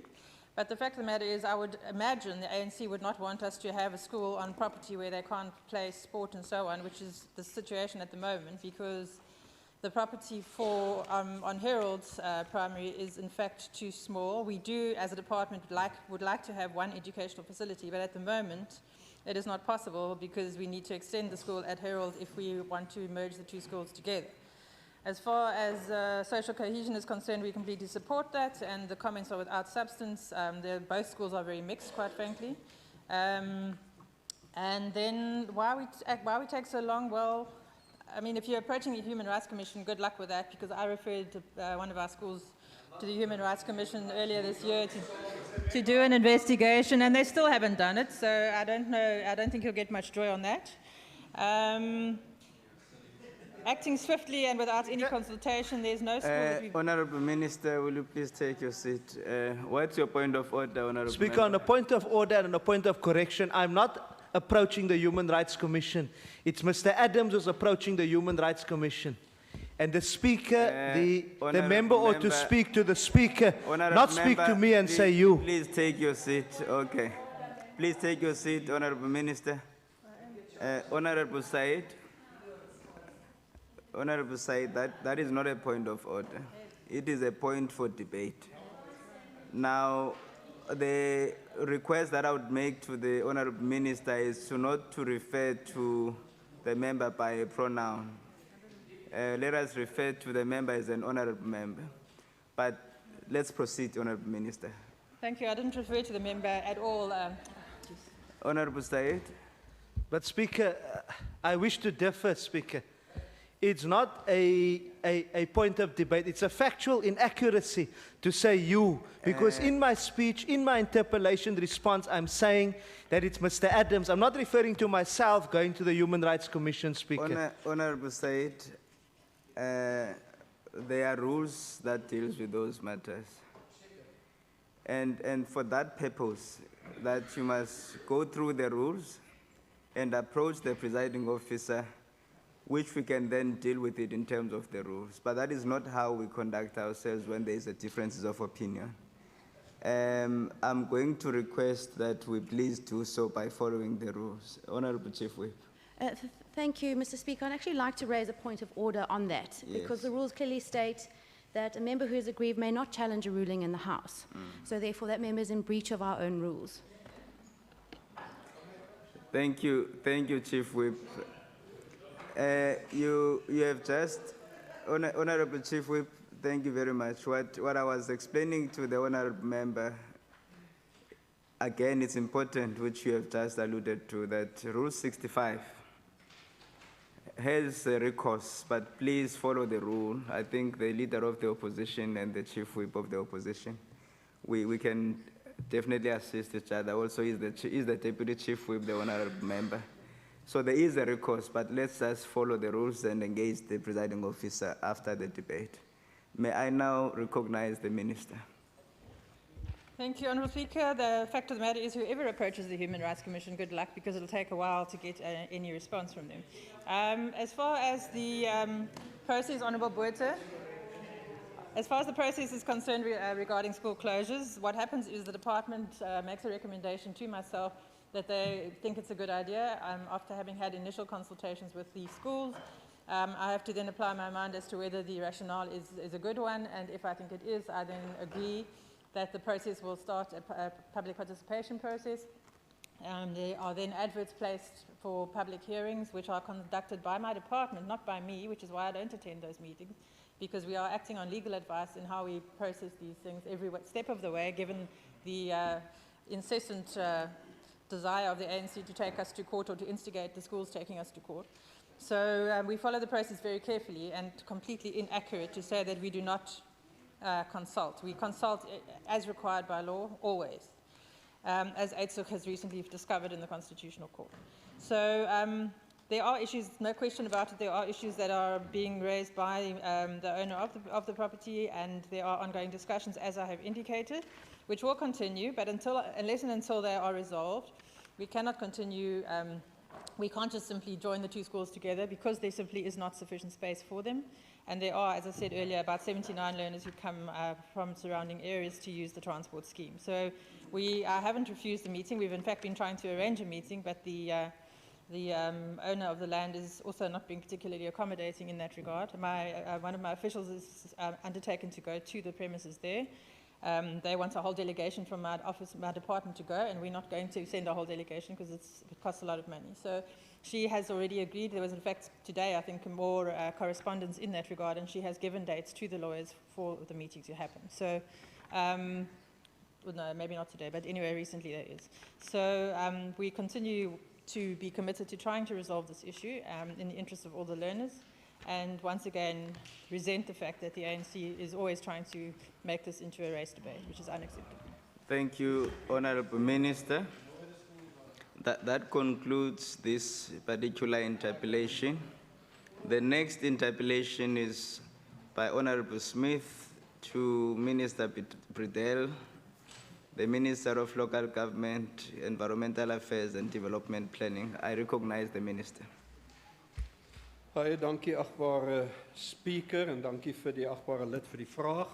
Die spesiale ondersoekeenheidverslag is in April 2013 voltooi en dek gebeure wat voor 2011 plaasgevind het. Die kantoor van die president het meer onlangs in 21 September 2018 die munisipaliteit skriftelik versoek om terugvoering te gee aangaande enige stappe wat deur die munisipaliteit geneem is om die aanbevelings wat in die spesiale ondersoekverslag vervat is te implementeer. My departement het gedurende Januarie die munisipaliteit skriftelik versoek om terugvoering te gee in verband met sulke stappe. Die doel van die skrywe was om op te volg in verband met die munisipaliteit se terugvoering aan die kantoor van die president. In Maart 2019 het ek die laaste skrywe van die munisipaliteit aangaande hierdie aangeleentheid ontvang. Hierin het die munisipaliteit 'n volledige verslag aangaande die stappe wat geneem is, gelewer. Hierdie stappe sluit in 1, 'n bateregister wat jaarliks deur die private sektor bygewerk word. Die bateregister word jaarliks deur die ouditeur-generaal geaudit en daar was geen sake wat in die verband deur die ouditeur-generaal aangeteken is nie. Die munisipaliteit het sy 4de opeenvolgende skoon audit tydens die 2017-18 boekjaar ontvang. So dit lyk of alles daar in plek is. 2. Alle dokumente word op 'n elektroniese dokumentliaseerstelsel gestoor en word ook in 'n harde kopievorm in 'n sentrale argief gehou, soos voorgeskryf deur die Provinciale Argiefrekorddienste van die Wes-Kaap Wet 2005, Wet 3 van 2005. Die wet op die nasionale argiewe en die rekorddienste van Suid-Afrika. Daar is 3 argiefklerke wat verantwoordelik is vir die korrekte liasering en argivering van hierdie stukke. 3. Die goedkeuring van beleide berus by die Raad en die Raad het sedert 2013 talle nuwe beleide goedgekeur en gaan voort om alle bestaande beleide jaarliks te hersien. Die beleidregister word bygewerk elke keer as 'n nuwe beleid geïmplementeer of hersien word. Afskrifte word ook in 'n database gehou en op die munisipale webwerf gepubliseer sodat die nuwe beleid deur die Raad goedgekeur en hersien word. 4. Die bestuurder inkomste is verantwoordelik vir oorsig en toesien dat die aangewese waardeerders in terme van hul kontrak presteer en binne die tydsraamwerk en sperdatums hulle dienste lewer. Die waardasierol is op datum. Die rol is op 1 Julie 2018 geïmplementeer en alle tussentydse waardasies is op datum. 5. Die munisipaliteit het elektroniese voldoeningsstelsel geïmplementeer wat alle wetlike voorskrifte aanspreek soos benodig en alle senior bestuurders het 'n belangrike prestasieaanwyser om te verseker dat die prestasiekontrakte jaarliks hersien en nagekom word. 6. Alle kritieke poste in die administrasie is gevul wat kritieke poste in die finansiële afdeling insluit. Die direkteur finansiële dienste sluit ook die funksie van hooffinansiële beampte in. B gedeelte, die begroting en die verslagdoening en die uitgawes bestuurder is in plek, die bestuurder inkomste is in plek, die bestuurder inligting en kommunikasie tegnologie is in plek en sowel as die voorsieningskanaal bestuurder is in plek. Die rekenmeester, die kantoor vir die begroting en die tesourie is ook in plek. Die posisie van regsadviseur is op die organigram van die departement korrektiewe dienste en is tans 'n vakante onbefondste pos. Die regsadvies is egter op 'n kontrakbasis aangestel ingevolge die voorsieningskanaal bestuurstelsel vir die periode van 3 jaar. My departement het ook met Swellendam munisipaliteit op die Back to Basics program geplaas in Februarie 2015. Verdere hulp wat aan die munisipaliteit verleen is, sluit in die uitreik van omsetbriewe wat vir verskeie onderwerpe soos byvoorbeeld die regulasies en op aanstelling van diensvoorwaardes van senior bestuurders. Die eerste Back to Basics bestuurskomitee vergadering is op Mei 2015 plaasgevind en was bygewoon deur die munisipaliteit as ook die relevante sektore. Thank you, Honorable Minister. So, alles lyk goed en wel, dankie. The time is up. Thank you. I now recognize Honorable Smith. Thank you, Speaker. Baie dankie, Minister, vir die reaksie op die vraag. Minister, in diezelfde onderzoek word daar verwys na 8 poste wat gevul was deur die munisipale bestuurder daai tyd. Nou, hulle het ook gesê in die onderzoek dat die poste op die begroting is, op die hersiene begroting van hy spesifieke jaar, en die hersiene begroting van hy spesifieke jaar was nooit goedgekeur deur die raad nie. Maar die poste is wel gevul. En hierdie poste bring vir jou by 'n bedrag van 305.000 in totaal. My vraag aan u is, minister, wie het verantwoordelikheid gevat vir die 305.000 rand wat betaal is aan die 8 spesifieke persone vir die tydperk? En kan u as u departement seker maak dat hy R305,000 deur die verantwoordelike wat die munisipale bestuurder op daai stadium was, can it be recovered from the municipal manager? Thank you, Honorable Smith. I recognize Honorable America. Thank you, Honorable Speaker. Honorable Speaker, Swellendam Municipality, as indicated by the Minister, has for the past 4 years received clean audits. If the municipality is as corrupt as the member inferred in his question, and certainly that would not have been the case. Speaker, Honorable Smith is completely misguided. I would advise the Honourable Member instead to focus on Matsukama, where illegal appointments for family members and friends continue unabated under the ANC and its coalition partners' rule. Appointments are unfunded, they're not under an organogram. This municipality, while the municipality's liquidity is under serious stress as a result of these kind of illegal appointments, resulting to backlogs in service delivery. This is in contrast to DA-run municipalities, where clean government and effective service delivery is a priority, as opposed to focusing on political patronage. So, Honourable Smith, in the spirit of the World Cup, there is a coffee shop in the main road of Swellendam called Ikigai. It's a Japanese word for the reason for being. What is your motivation for getting up in the morning? I can say without fear of contradiction that this minister is committed and motivated to deliver the best possible services to people in the Western Cape. Alan Suzman once says, go see for yourself. So, Honourable Smith, I would say to you, go to Swellendam and go see for yourself. It's a clean... Thank you, Honourable America. Your time is up. Thank you. Thank you, Honourable Smith. I recognize Honourable Smith. Speaker. No, I just want to remind the member that we have, I'm talking about a specific report that was done by the Special Investigation Unit with clear facts. So this is not speculation, this is not, it's facts. And the MEC has got the facts. So, and we just learned that in Cedarburg, the DA mayor now suspended the municipal manager, which is supposed to conduct a council meeting tomorrow morning, where the ANC should take over that council. The DA mayor just suspended the municipal manager. And I did inform the MEC, I hope he can appoint him, reappoint him. Unless that's a strategy by the MEC and the DA councillors that met yesterday in Mooriesburg. Now, Chair, I just wanted to understand that the Swellendam under review, the particular year under review, there was taxpayers' money being used. Order, Honourable Members. Please proceed, Honourable Smith. There was taxpayers' money being used to pay salaries in Swellendam, the good Swellendam that you are referring to. Under the DA's watch, there were certain recommendations in the SIU report. I want to understand, is there, one of it was that the municipality must do further investigation and report. Where is the 305,000 rand that was paid to salaries by taxpayers in that municipality?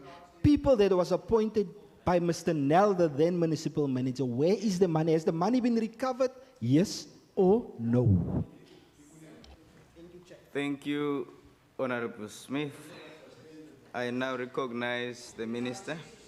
Baie dankie, agbare Speaker. Agbare Speaker, ja, dis altyd baie moeilik as daar iets agter 'n interpellasie is wat ons nie weet nie, want ons probeer regtig die feite vir die huis gee. Ons respekteer die oorsigrol. Deur die Back to Basics program, geen munisipaliteit is perfek nie. Alle munisipaliteite het hulle tekortkominge. So ons erken en ons is besig met die Back to Basics program waar ons die munisipaliteit ondersteun het in die versterking van hulle wijkkomitees wat Minister, if you could just take your seat. I think I see a point of order. Thank you, Deputy Speaker. Deputy Speaker, is it parliamentary for a member to do a movie in a sitting? I see the member there is busy doing a video. He says she has a tender for doing movies. Can I ask, Honourable Member, that you don't record? This is on television, or at least it is being streamed on YouTube. So can I ask that you operate with some decorum? Okay, thank you. Can I have the Minister? So, Order, please. Thank you. Honourable Deputy Speaker, I get the sense that the colleagues don't prepare for this interpellation very well, because there's obviously no municipality that's perfect. So we're busy with the Back to Basics program, and Swellendam actually exited that program now. So hulle het so goed gedoen dat hulle kan uitgaan uit daardie program uit. En ons is besig met verskillende hulp. So ons moet kyk na ons wijkkomitees, hoe versterk ons dit dwars deur die Weskaap, ook in Swellendam. Die webbladsye van ons munisipaliteite probeer ons standaardiseer sodat kiesers makliker en mense makliker daarop kan kommunikeer. Die kommunikasie, die media, die waterbeperkings, al hierdie goed binne 'n beperkte begroting. Om meer direk na die lid se vraag te kom, op sy opvolgstelling te kom. Daar was dissiplinêre verhore ook hier uit, maar ek dink nie dis die spasie waarin ons die dissiplinêre verhore moet hanteer nie. Daar was 'n proses, die amptenaar, natuurlik met die MM as die rekenpligtige beampte, neem verantwoordelikheid vir enige uitgawes, en daar is 'n klagte gelê en 'n persoon het bedank en dit is uit die munisipaliteit uit. Die president se kantoor is geantwoord, so ek is seker daarvan die lid het daardie antwoord gesien, volledig. Die president se kantoor was tevrede daarmee, en ek is heel gemaklik dat die munisipaliteit alles in sy vermoë gedoen het om tot op hede, binne sy beperkte vermoë, want daar is een of twee wat ek uitgelaat het, byvoorbeeld waar hulle die bateregister maandeliks wil opgegradeer het. 'n Klein munisipaliteit het nie daai kapasiteit nie. Ons doen dit 1 keer 'n jaar, en daardie tipe goed sal maar altyd op die kaarte bly. Ek wil net 'n regstelling maak. Die lid het my nie ingelig van Cederberg nie. Hy het hier mondelings vir my lippetaal probeer verduidelik. Ek is nie bewus wat in Cederberg is nie elke sekonde wat op Cederberg aangaan nie. As enige, en ek wil dit tog 'n beroep doen, agbare Speaker, want ek kan ook sê Cederberg, die ANC, daar's 'n hofbevel op die 26ste Junie dat daar 'n kostebevel teen die ANC raadslede was. So daar is 'n onregmatige vergadering plaasgevind wat die hof 'n kostebevel teen die raadslede gegee het. Maar die DA-lede het nie na die huis toe gehardloop. Die DA-raadslede het nie na die huis toe gehardloop vir my die vraag was sekere goed wat polities bestuur moet word. So as die ANC so voel moet hulle interdik kry teen die burgemeester. Kry jy interdik en hanteer dit. Op hierdie stadium het die MM my nie laat weet nie, die munisipaliteit het my nie laat weet nie. Ons kry nie elke dag, elke sekonde wat aangaan in elke munisipaliteit nie. Dankie. Baie dankie, agbare minister. Thank you very much. Honourable members, order please. Honourable Deputy Chief Whip, I see you. We'd like to now move on. We will now deal with questions as printed on the question paper. I recognise the Honourable Premier. Very much, Deputy Speaker, and can I thank the Honourable Marais for the question. With regards to the Honourable Member's question, he does not specify which section of the Act he is referring to, or even perhaps he uses the word in the question, outcry, what outcry. So it is very difficult to answer this question with such a broad spectrum.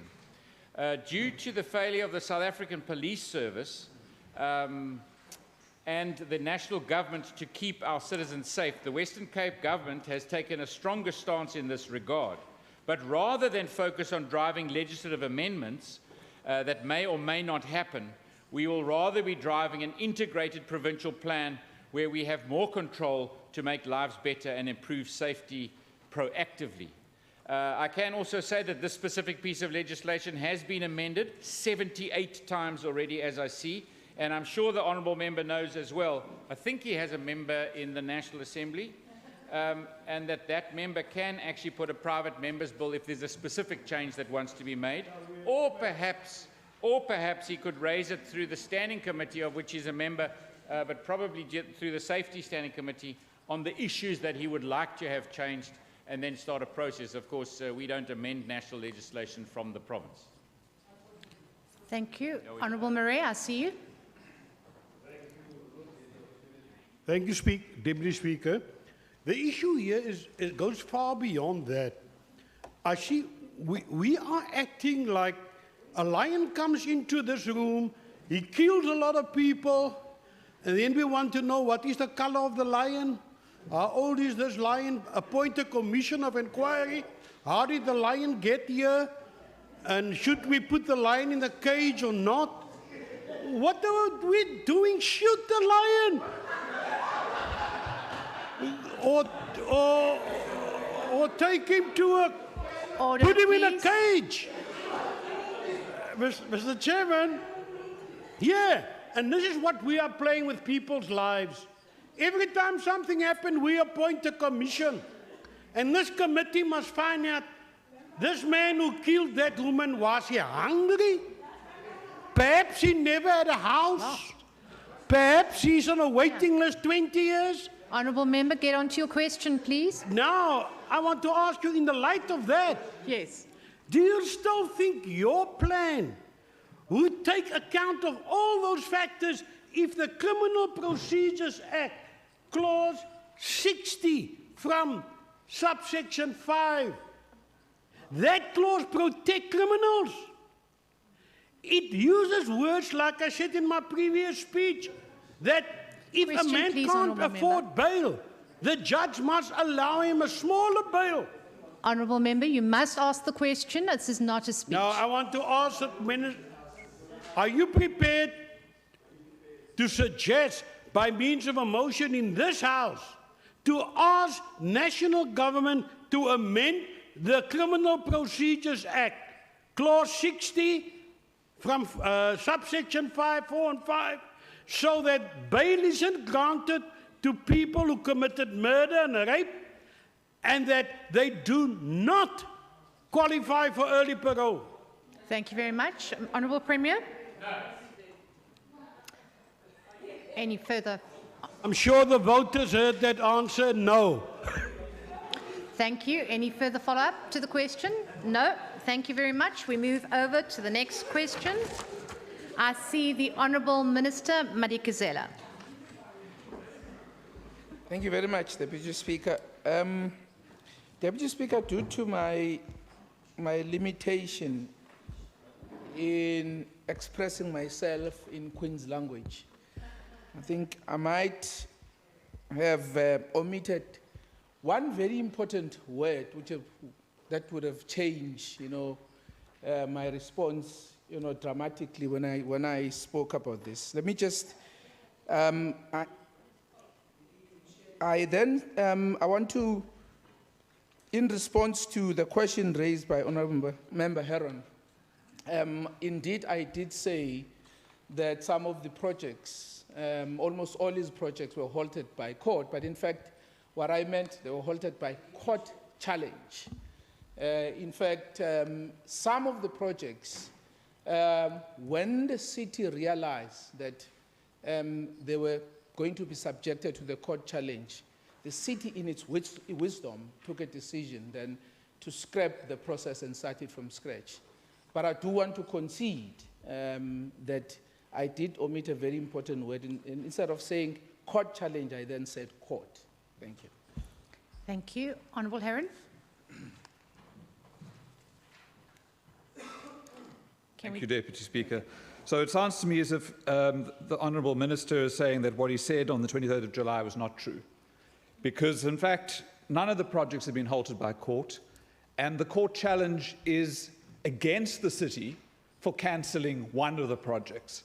And there are probably more challenges to come with the other projects that were cancelled by the city themselves, by the DA-led city. So there's no court that has stopped any of the projects we initiated. It was the city. So can the Minister please advise which court challenge the city was concerned was going to come, which led them to stop these projects? Thank you. Honourable Minister. Well, Mr. Speaker, I think I did concede that... No. Can I? Order, please. Please. Can I respond Can we now? give him an opportunity? Thank you. In fact, one of the projects was subject of a court challenge by the people, not by the city, by the way, by the people who were part of the process. And the freeway foreshore, for example, the city cancelled that project in anticipation of the court challenge because of a number of complaints in terms of the processes and irregularities that were found in the process.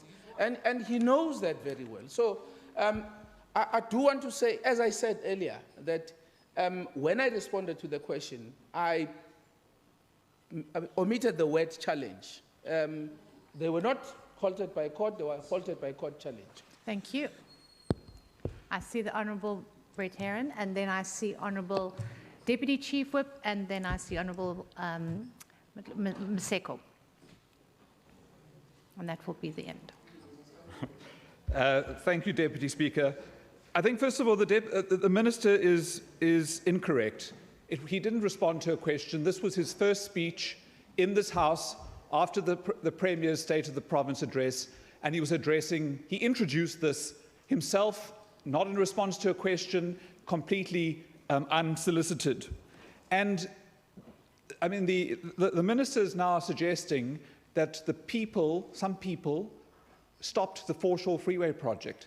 Does the Minister not know or understand that the city is being sued by the bidders who participated in the Foreshore Freeway project for its decision to cancel the Foreshore Freeway project, and that there's no people that are trying to stop the Foreshore Freeway project? It was the city who tried to stop the Foreshore Freeway project, and the bidders who participated in the project are now suing the city to review and set aside that decision.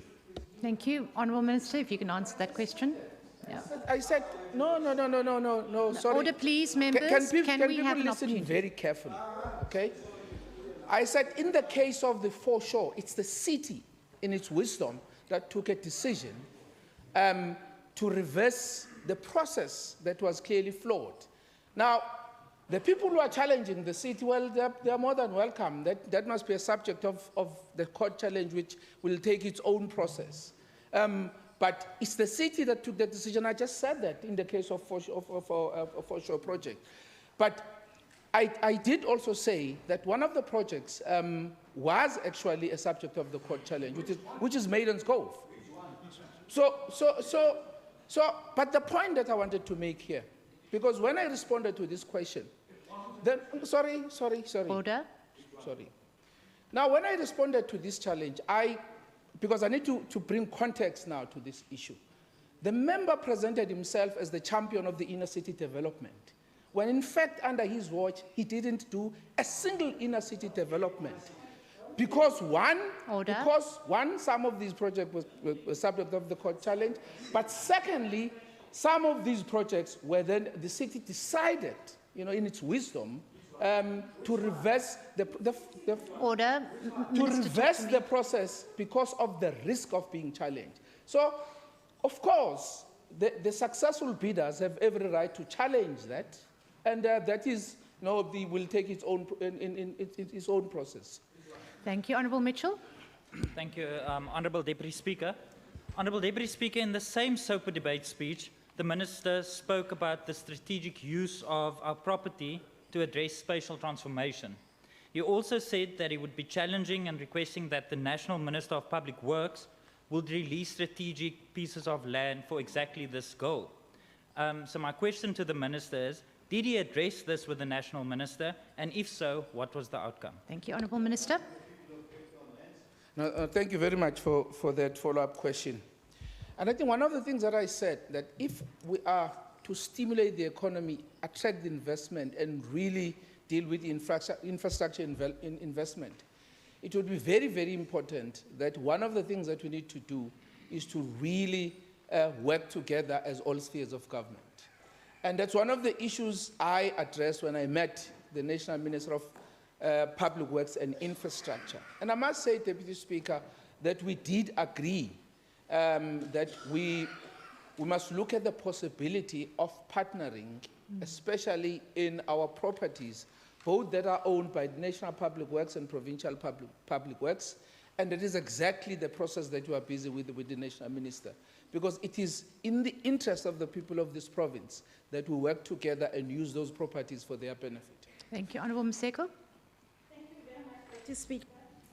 Minister, in the same SOPA, you highlighted the dismal delivery record of the USDG and HSDG under the tenure of the previous mayor, where Member Heron was also a MECO member for DA.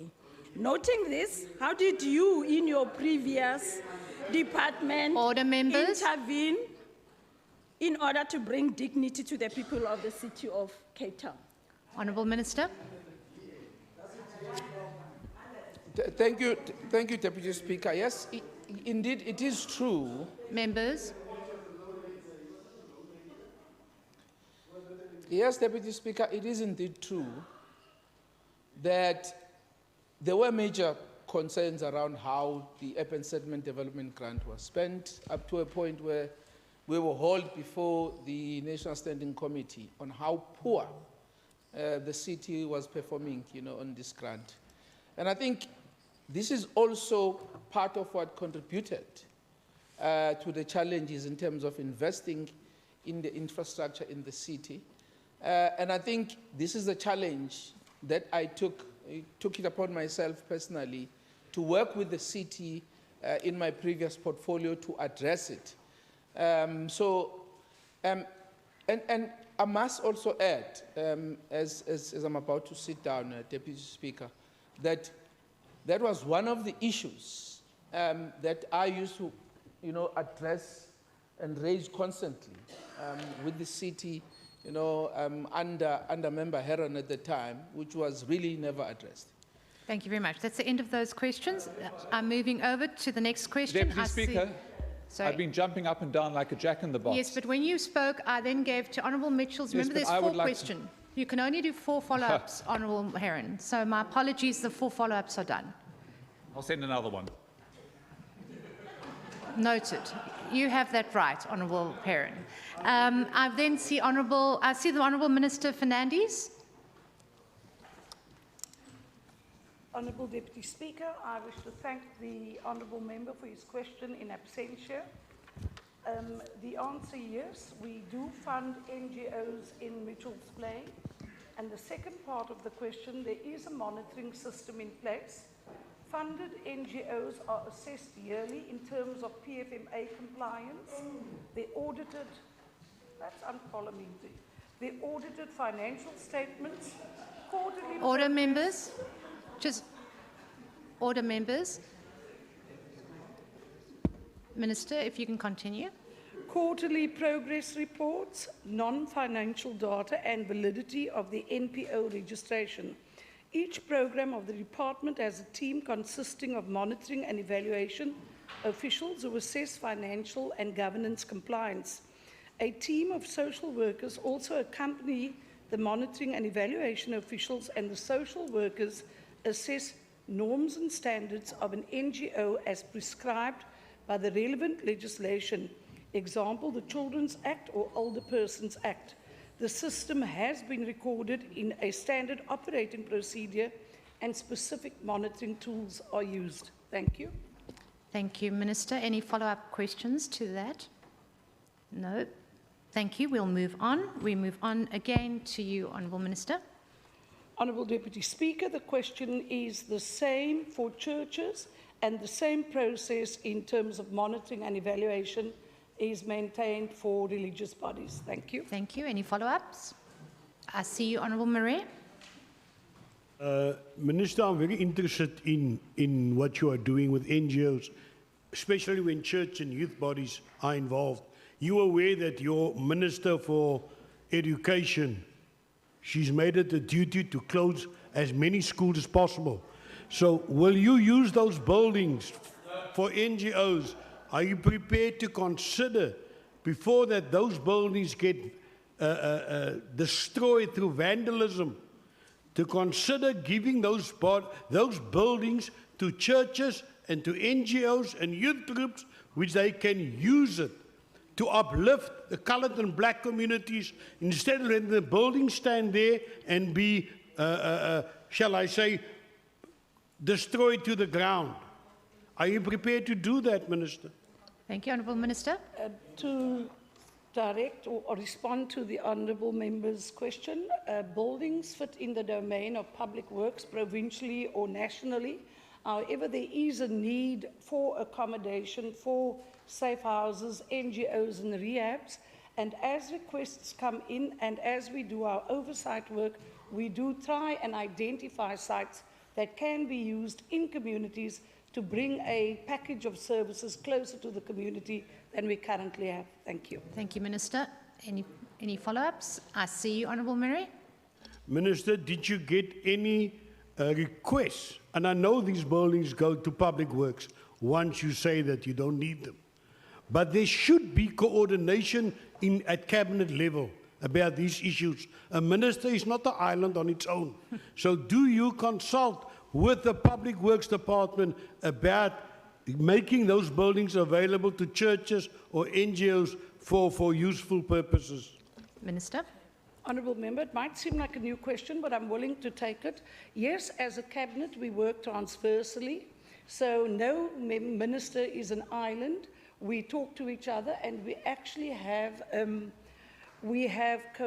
cohesed ourselves. So it's health, education, social development, sports, arts and culture. We work together, and that is part of the Premier's bigger plan, where we actually want to do systemic work on the ground transversely to create impact in communities.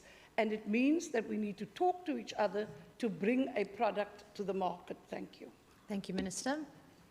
Any follow-ups? That's it. Thank you. We'll move over to the next question. I see the Honourable Minister Murray. Thank you, Deputy. Baie dankie, agbare meneer Murray, vir die vraag. Bogenoemde fasiliteite is die stad Kaapstad se eiendom en is dus die verantwoordelikheid van die munisipaliteit wat betref die instandhouding, gebruik en bestuur, insluitende sekuriteitsdienste. Ons het die inligting van die stad Kaapstad aangevra om aan te dui of die twee betrokke sale aan die norme en standaarde van die twee genoemde kodes voldoen, en ons gaan ook met die betrokke sportorganisasies beraadslag om vas te stel of die lokale geskik is vir hulle sportkodes. Ons sal die nodige inligting deurstuur sodra ons dit ontvang het. Thank you, Honourable Murray. Bly my minister se antwoord te hoor en dat sê dit ook in Afrikaans doen. Baie dankie. Die punt wat ek wil maak is ons gaan Olympiese netbal staar ons in die gesig. Ons mense, veral in bruin en swart gebiede, weet nie eens waar om te oefen nie. Hulle het nie velde soos in baie gebiede waar hulle kan netbal speel nie of sokker speel nie. En ek wil net vra, die tyd wat ons konserte gehou het in munisipale sale is verby. Mense kyk TV. Hy sale staan daar soos white elephants. Can't we convert it to make it possible for five-a-side soccer or make it available for indoor netball? That would be very, very acceptable in my community. And I ask you to speak seriously to Mr. Dan Plato. Hy kom uit Ravensmead uit, hy weet daar's niks vir fasiliteite nie, en hy moet antwoorde vir u gee. Ek hoop u kan terugkom, of anders kom ek met 'n mosie in die raad. Honourable Minister. Baie dankie. Ek wil net noem dat Dr. Zahid Badruddin is die MICO member en ons het maandelikse vergadering juis oor die fasiliteite en saam met die LOC vir die netbal vir 2023 is ons besig om alle fasiliteite te ondersoek en op te gradeer vir die groot netbal toernooi. Dankie, agbare minister. Any follow-ups? Yes, I see member, honourable member. Thank you, Deputy Speaker. What we want to understand is that, Minister, what has your department done in terms of promoting sport participation in townships and ensuring that it is done at a school level?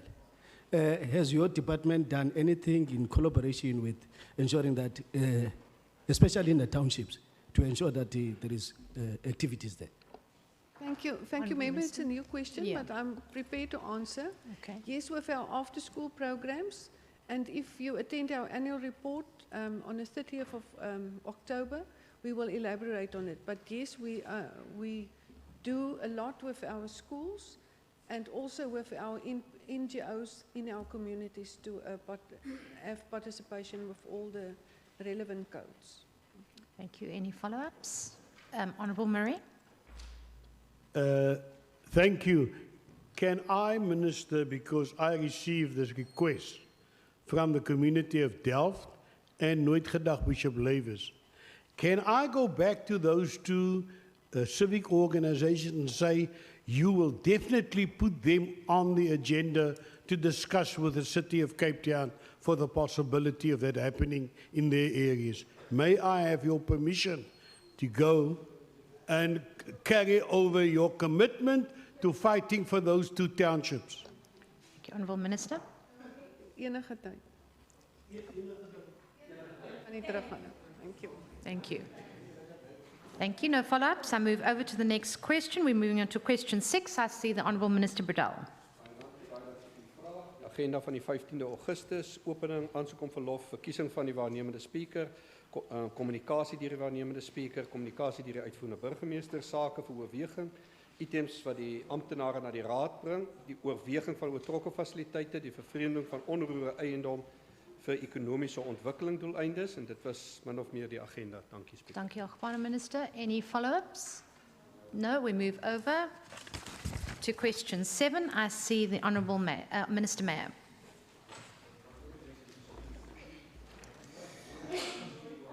Bless you.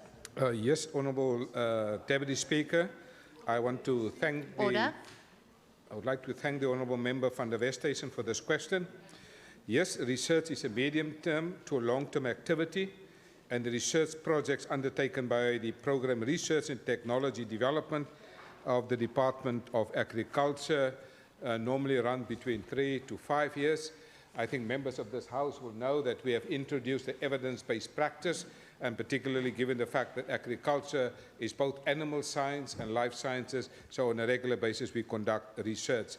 In 2019-20 financial year, 35 projects in animal sciences, 33 in plant sciences, and 2 in the resource unit will be executed.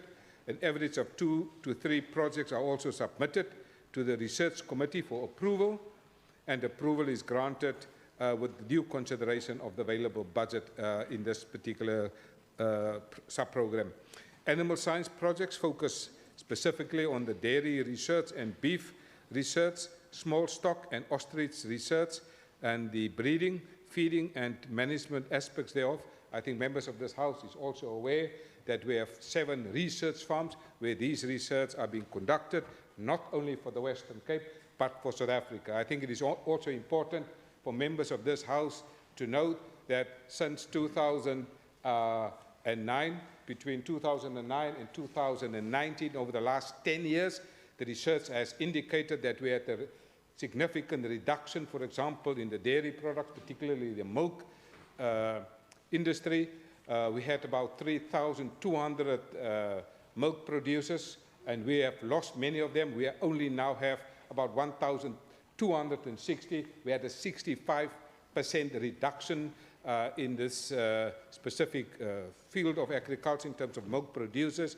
But what we have also seen that some of these milk producers have increased the capacity even up to 78% in milk production. So we welcome and appreciate that specific aspect in terms of the research.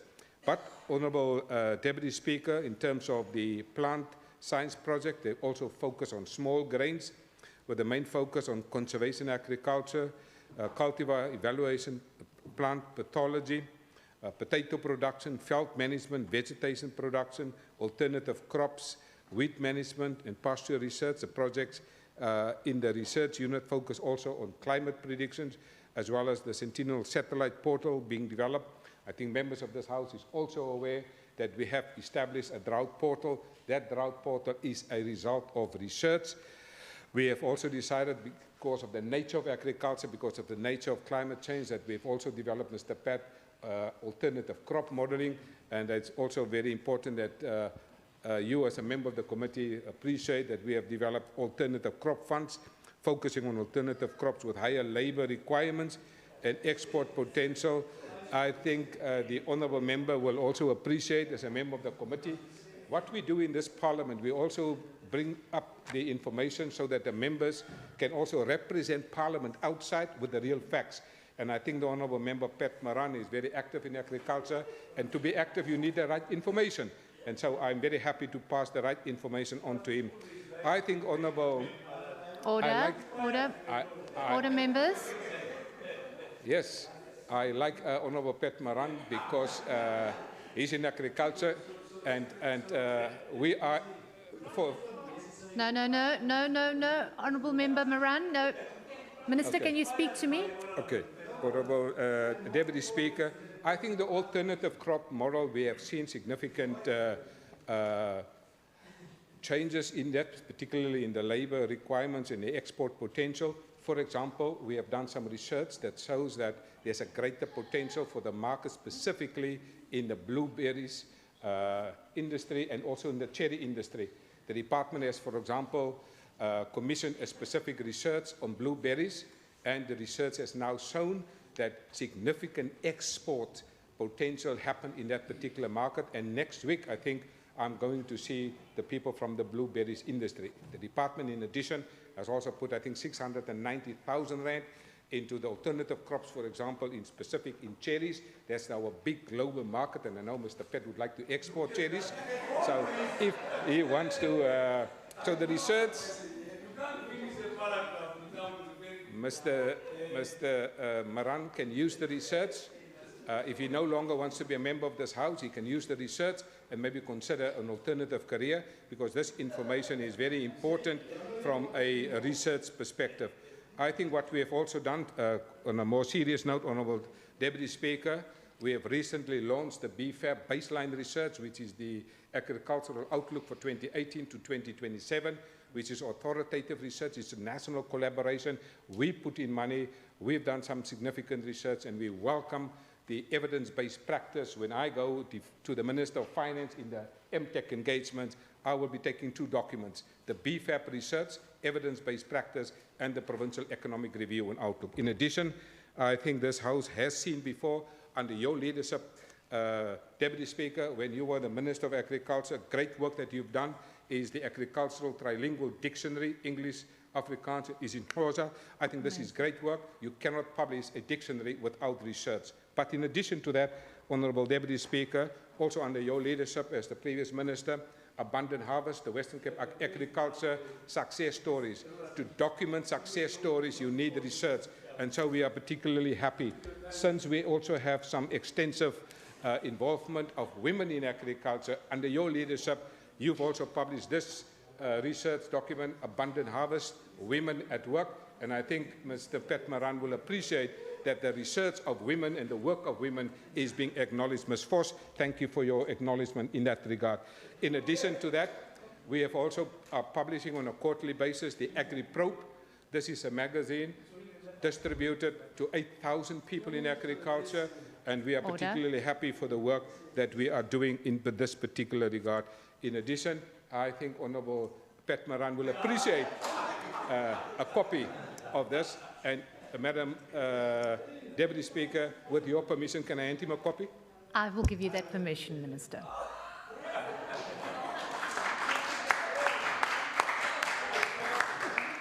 Thank you, Minister. I see the Honourable van der Westhuizen.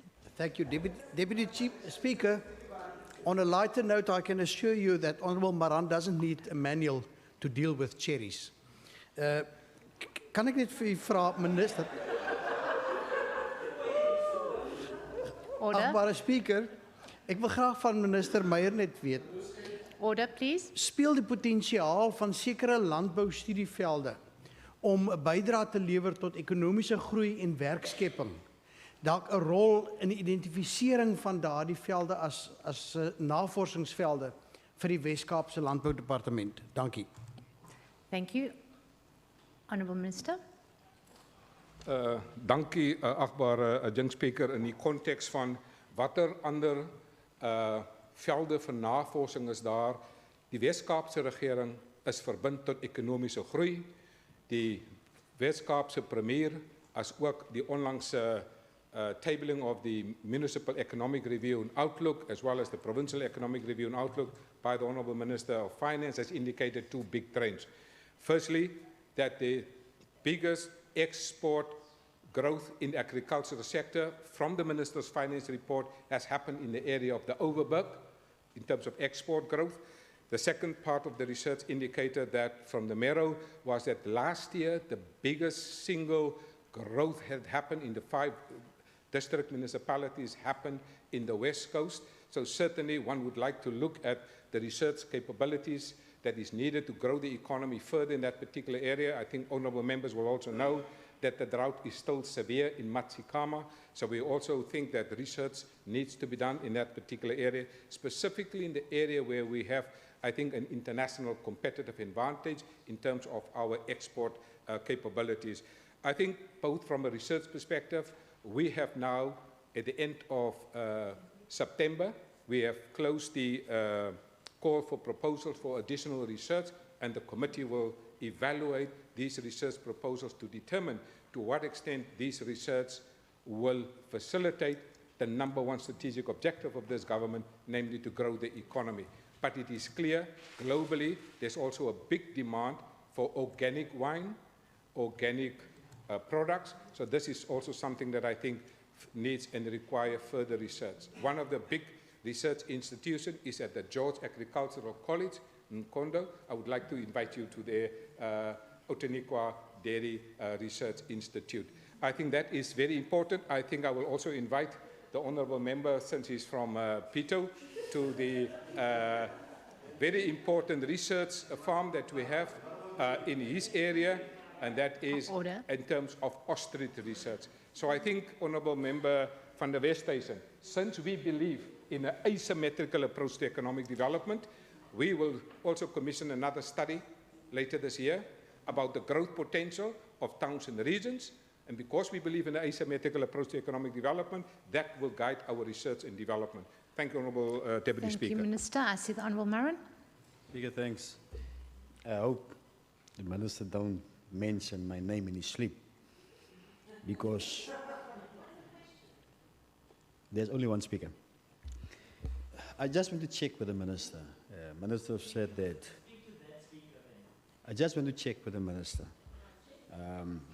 Minister, you have said that there's a big export market for berries. There's a big. I'm speaking to the. I'm speaking to the mic. I'm in control. Allow me to speak to the mic. Please, allow me to speak to the mic. Honourable Marin, get on to your question, please. Speaker, we have heard now that the Minister has said that there's a, and it's true, there's a big export market for berries. I just want to check, because I haven't heard the Minister speak about this particular product. And it seems most applications for the produce of cannabis is those who are currently farming with berries, meaning it will impact on that particular industry. Is there, or will there be any research? Because you have said that you are doing research for the whole country when it comes to cannabis, and what impact will it have when it, on the berry industry? Thank you very much. Honourable Minister. Honourable Member, you've asked me not to mention your name, and I will respect your wish. Honourable Deputy Speaker, I think in addition to what I've mentioned, there are the export markets specifically focus on, and I will come to the question later on, the issues of cherries, the issues of olives, berries, blueberries, honey bush tea, to just mention a few. I believe that we are now entering a new phase with the cannabis industry. I believe that we need some further research and evidence, but from different sectors. I have noted the issue of the city of Cape Town and the location for cannabis farming in Atlantis, and I will certainly engage with my colleagues in this particular regard. I have to make it absolutely clear. I want to be unambiguously on the record. The research must guide us, because there are huge implications for education. There are huge implications for mental health in some of the stuff, and the research must indicate to me where we are going with this. And so I would welcome anybody and any research in this particular regard. And so, since this is an industry and the economic growth potential, specifically, I was recently in the East They use this specifically in many of the pharmacies, specifically cannabis oil. So I think the research, both from the medical science, Honourable Minister of Health, I will seek her guidance.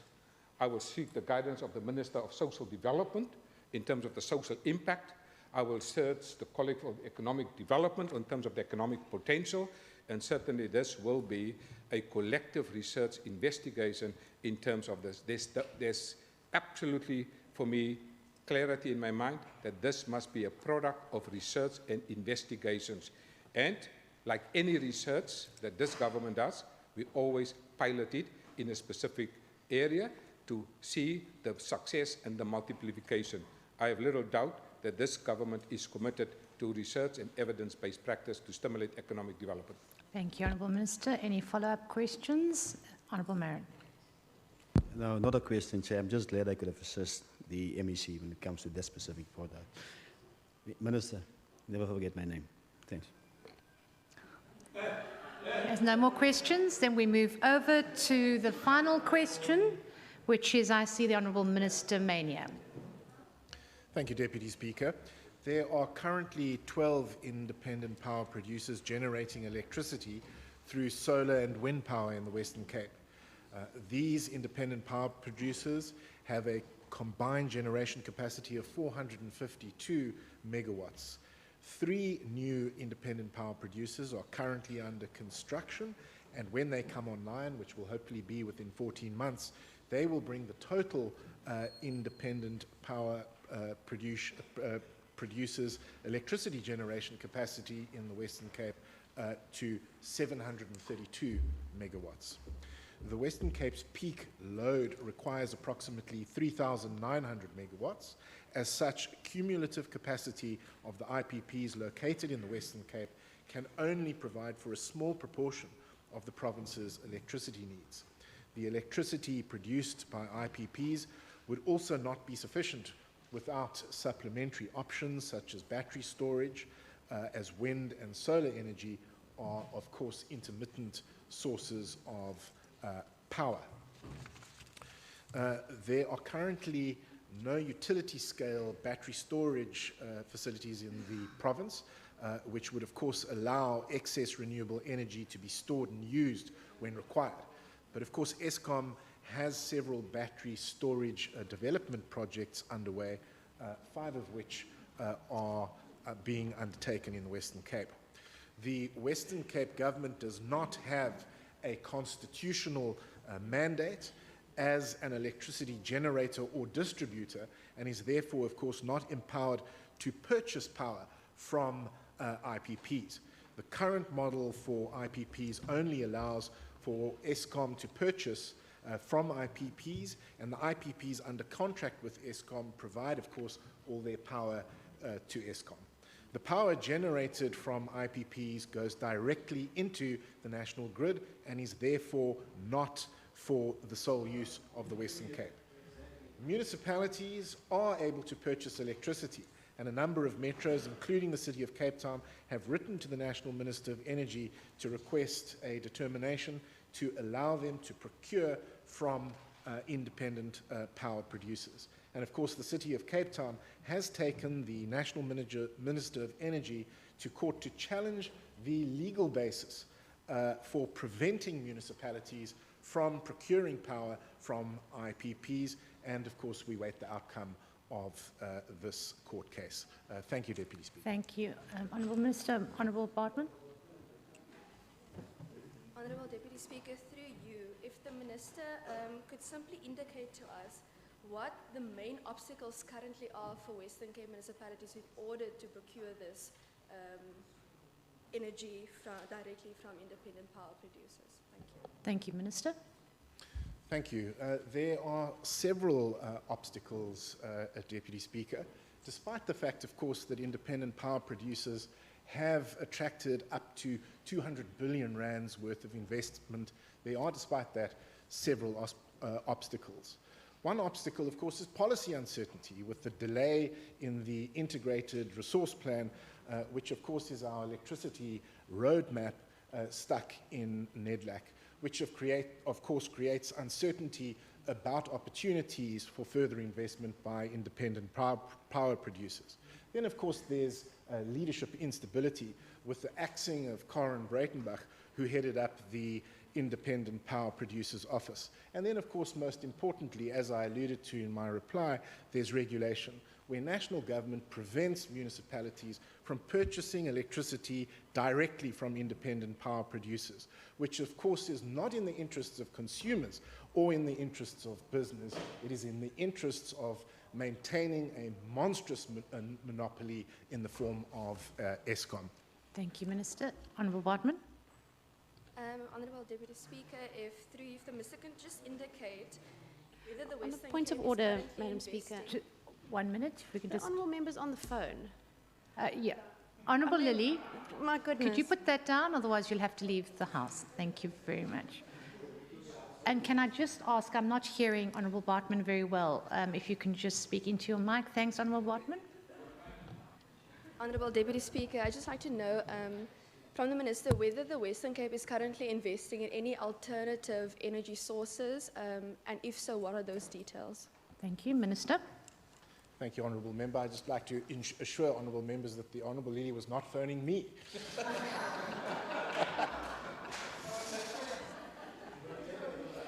Honourable Deputy Speaker, one of the exciting alternative Order. forms... One of the exciting alternative... Order, members. Members, we have the Minister on the floor. Thank you, Minister Deputy Speaker. Mayor. One of the exciting Mayor. alternative forms of energy, of course, is national gas. But again, since 2016, there's been significant uncertainty. But this government, of course, has continued to prepare for the possible importation of natural gas at Saldanha Bay. We've completed several feasibility studies, the most recent funded by the US Trade and Development Agency, and of course we have a memorandum of cooperation with Transnet to develop infrastructure to facilitate the national gas economy in the Western Cape. And it presents exciting opportunities because of course we could convert the diesel-fired turbines at Ankelich to use natural gas, which of course would be cheaper and would be in the interests of consumers and businesses in the Western Cape. Thank you. Honourable Bartman. If the Minister could please indicate how many of our municipalities currently have legislation in place should the Minister of Energy National decide that we can have Section 34 determinations out of the amount of provinces. I see. Order. Honourable... Order, members. Thank you. Honourable Minister. Thank you, Deputy Speaker. We have in fact made considerable progress on the uptake of small-scale embedded generation. 23 of our 25 municipalities have in fact adopted bylaws enabling small-scale embedded generation, and 19 of our 25 municipalities have approved feed-in tariffs. And we are on track, we believe, to achieve the 135 megawatts of installed rooftop solar PV by 2020 in the Western Cape, which we believe is good news. Thank you. Honourable Mkondlo. Thanks, Deputy Speaker. Just want to check with Minister, what is the price competitiveness of the IPPs given the current cost per kilowatt that both households and industries are paying? Thank you, Minister. Honourable Speaker, I'm not familiar with the current details, but IPPs are becoming competitive all the time, and more competitive as time goes by. But I'm not familiar with the current pricing details. I'll be happy to revert to my department and furnish the member with a reply in writing. Thank you very much. That is the end of questions for oral reply. We now move over to statements in terms of Rule 145. I recognise the DA. Good afternoon, Deputy Speaker. You're after. Resilience is about being able to overcome difficulties and sustainability is about survival, and the goal of resilience is to thrive. Communities across our province, Madam Speaker, continue to face challenges related to both social and economic issues, and whilst the duty of government is to provide services that will ensure a conducive environment for success, it is simply not enough. It is important that our communities develop a sense of personal responsibility if we are serious about growth and building resilience. While the Western Cape is a sterling example of how government can play a role in providing opportunities for individuals to reach their potential, communities are still being held hostage by acts of criminality, failures in service delivery, and limited access to services that this government can provide. Madam Speaker, we need to go back to basics where communities and individuals take personal responsibility for their children and their neighbourhoods because they have a duty of care. Despite the many challenges the people of the Western Cape face, many individuals have taken the initiative to care for their communities with projects that speak directly to these challenges. In Lavender Hill, Ralph Bowers made headlines after he founded a project that seeks to provide children with a safe space through sport on a field that is used as a battleground for gangsters. This is an act of reclamation. We need locally based, community-driven solutions like the Hope for Food project that feeds subsistence farmers affected by the drought in Zoar in the Kanland municipality. We have a duty to support such individuals, Madam Speaker, in their efforts to grow the voices of our next generation. As we are in the process of appointing a children's commissioner, we must remember that everyone has a fundamental responsibility to protect the next generation. Everyone has a duty of care to protect our children, and everyone has a responsibility to care for our communities. I thank you. Thank you. I see the ANC. As members of this House, it is important that we recognize the role played by the ANC in this legislature in ensuring that this House is in fact moving closer to the day when a Children's Commissioner for the Western Cape will finally be appointed. Section 78(1) of the Provincial Constitution states that there is a Provincial Commissioner for Children, and 79(2)(a) obliges such Commissioner to report annually to the Western Cape Provincial Parliament. It is an institution which, like the National Chapter 9 institutions, such as the Public Protector and the Human Rights Commission, has to be appointed.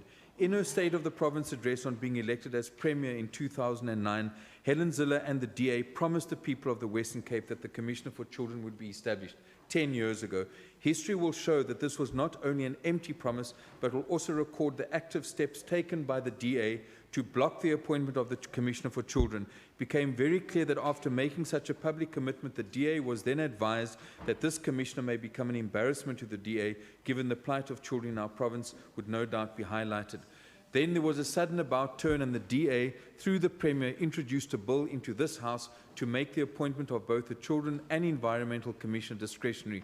This would have been the death knell of the Children's Commissioner. It was the ANC in this legislature that mobilized communities across the province to reject this proposed amendment in public hearings. It was clear that the people of the province supported the provision in the Western Cape Constitution to establish a Commissioner for Children. It is in terms of this law, which has now been adopted, the Western Cape Commissioner for Children Act, that nominations have now been called for, and such nominations close at the end of September. In terms of the law, the names of all the nominations received will now have to be published in the media, calling for objections to any of the names appearing on the list of nominations. As the ANC in the legislature, we call on the public to take a keen interest in this process. We need to ensure that the best possible candidate who will champion the interests of children will eventually be appointed by the Premier. We would also like to give notice that we will intensify our campaign for the appointment of a Commissioner for the Environment. This also has no discretion and needs to be appointed. Thank you very much. I see the EFF. Thank you very much, Deputy Speaker. Order, please. The EFF knows the concern. Honourable members, I can't hear a thing. Honourable Marin, please. Honourable Lily, please. 1 minute. Can we just stop the time? In fact, can you just put the time back to 0? Honourable members, I'm now going to start the time again for the honourable member because he hasn't been afforded a rightful start. So can we please have some order so that I can hear him? You may begin. Thank you very much, Deputy Speaker. The EFF notes with concern the recent report from the Public Service Commission regarding incidents of theft and gross negligence and financial mismanagement of the public officials in the government departments in the Western Cape Province. It is important to note at the outset that the Public Service Commission is a Chapter 10 institution empowered by the Constitution of South Africa to assist government departments in promoting and keeping the high standard of professional ethics, making sure that there is efficiency, economic, and effective use of government resources by government institutions. Hold government accountable in making sure that the public administration is developed and orientated. And the public administrators must be accountable to the actions, just to name a few. With this in mind, the Public Service Commission in its recent release report found high proportions of gross negligence in the manner of which public funds were handled by the provincial public officials in the government departments. Gross negligence and misconduct stood high at 27% cases. This was followed by the 23.5%, whilst misappropriation and abuse related wrongful use of government garages. The EFF, in finding this as a shock, that minimum number is dismissed following such misconduct. Order. The Economic Freedom Fighters condemns these incidents and calls on the Western Cape government to take appropriate measures to recover the loss of these funds. This is because such conduct comes at the cost of the taxpayers' money and robs the people of the Western Cape from their proper service delivery. Thank you. I see the Honourable DA. Agbare adjunct speaker, terwyl inwoners van Kaapstad Deputy Chief Whip. I see you, Honourable Member. You may Can I have begin. my 2 minutes, please? You may begin from the beginning. Honourable members, you're just giving the honourable members who are speaking extra time, because I'm going to restart so that I can actually hear, because part of my job is to listen. Thank you. So I'm listening. Agbare adjunct speaker, terwyl inwoners van Kaapstad die komende somer met groter gerusheid rondom watervoorsiening kan ingaan, is daar streke van die Wes-Kaap wat steeds swaar ly onder die langdurige droogte. Ek verwys hier in hierdie verband na 'n antwoord van Dr. Ivan Meyer, minister van Landbou, op 'n parlementêre vraag oor die toestande in die Hoekoe-vallei by Ladysmith. Die rivier waaruit geslagte boere hulle bome besproei het 4 jaar gelede opgedroog. Kan u 'n vrugteplaas voorstel waar tot 80% van die bome gevrek het? Een van die groter plaasgroepe in die vallei moes 182 permanente werkers, waarvan talle geen ander werk as plaaswerk ken nie, afdank. 2000 seisoenswerkers se inkomste is as gevolg van die droogte daarmee heen. Boere in die Hoekoe-vallei is tans besig om die klein jong vruggies op die grond te gooi, in die hoop dat die bome sonder vrugte 'n beter kans het om nog 'n droë somer te oorleef. Natuurlik kan die reën môre kom. Oorvloedige reën selfs, soos met die Lyngsburg-vloed van Januarie 1981. Maar selfs as die damme môre sou oorloop, sal dit nog baie jare duur voordat die verlore werksgeleenthede herwin sal word. Baie van die boorde sal teen 'n koste van 2,5 na 2,8 miljoen rand per hektaar hervestig moet word en eers na 3 jaar 'n oes begin lewer. En wie gaan nou soveel geld vir 'n bankrot boer leen? Geen een van die bestaande droogtehulpskemas maak ongelukkig vir hierdie soort hulpvoorsiening nie. Ek glo daar's groot potensiaal vir 'n skema waar boere deur belastingverligting aangemoedig kan word om in die vetjare meer geld op sy te sit om te sorg vir die maarjare wat kom. Totdat dit gebeur, vra ek u om met deernis aan die talle families te dink wat weens die droogte reeds hulle inkomstes verloor het. Baie dankie. Thank you, Honourable Member. I see, not there. I see the, not there, sorry. I see the ANC. Thank you very much, Deputy Speaker. Thank you very much, Deputy Speaker. Concerned parents and community leaders from Mfuleni plead to us for assistance to learners who receive education under very, very abnormal circumstances. Too many learners for the past few years have not been placed in schools in Mfuleni. An agreement was reached to proceed with platooning at 2 different schools, while the Western Cape Education Department would start erecting prefab classes on its land. WCED said that a primary school would be ready for occupation in the 2nd quarter and a high school in October this year. But the primary school is still without water and electricity. We find that ANC councillors amongst them being Charlotte Haynes, who is present in the gallery, found out from the City of Cape Town that the building plans were not approved. Emails show that no plan was submitted, and the officials from WCED and Public Works explained that the plans were firstly incorrectly compiled. Fairdale Primary School, with more than 400 learners, is still without a sewer connection and forced to use mobile toilets. This school doesn't even have rubbish bins, Deputy Speaker. A hole is dug to burn the rubbish. Work at the high school has not even started. Over 600 learners platoon with only 4 hours of tuition a day, which means that they are far behind. This shows gross negligence and incompetency on the part of the provincial government. Premier Windy must hold accountable those MECs involved in this mess, as learners are forced to learn under inhumane conditions using bucket toilets, for example. I thank you. Thank you, Honourable Member. I see the DA. Thank you. Thank you, Honourable. Can I please have my time, Honourable Deputy Speaker? Yes, your time hasn't started. Can we have some order, please? Thank you, Honourable Deputy Speaker. Yesterday, the Minister of Transport, Minister Mbalula, released a report in which he admitted that the National Rail Disaster Management Centre, dubbed the War Room, was not meeting its objectives to address railway challenges in the country, including the issue of rail safety. Furthermore, the United National Transport Union said last month that the War Room is, and I quote, ineffective and has no impact on the train services. The question must be asked, Honourable Deputy Speaker, what is the point of this War Room, or if it is just another summit where problems are discussed but not addressed? Rail safety is at the forefront of the Western Cape government's concerns when it comes to reforming and revitalizing our provincial passenger rail service, especially in the city of Cape Town. We cannot have the National Minister dithering in war rooms which presents no tangible solutions to the problems facing our province's residents every single day. This further proves why the DA in the Western Cape continues to call for the mandate of rail transportation to be devolved to subnational level. Under litany of ANC transport ministers, the Passenger Rail Agency of South Africa... Order, members. Please stop my time.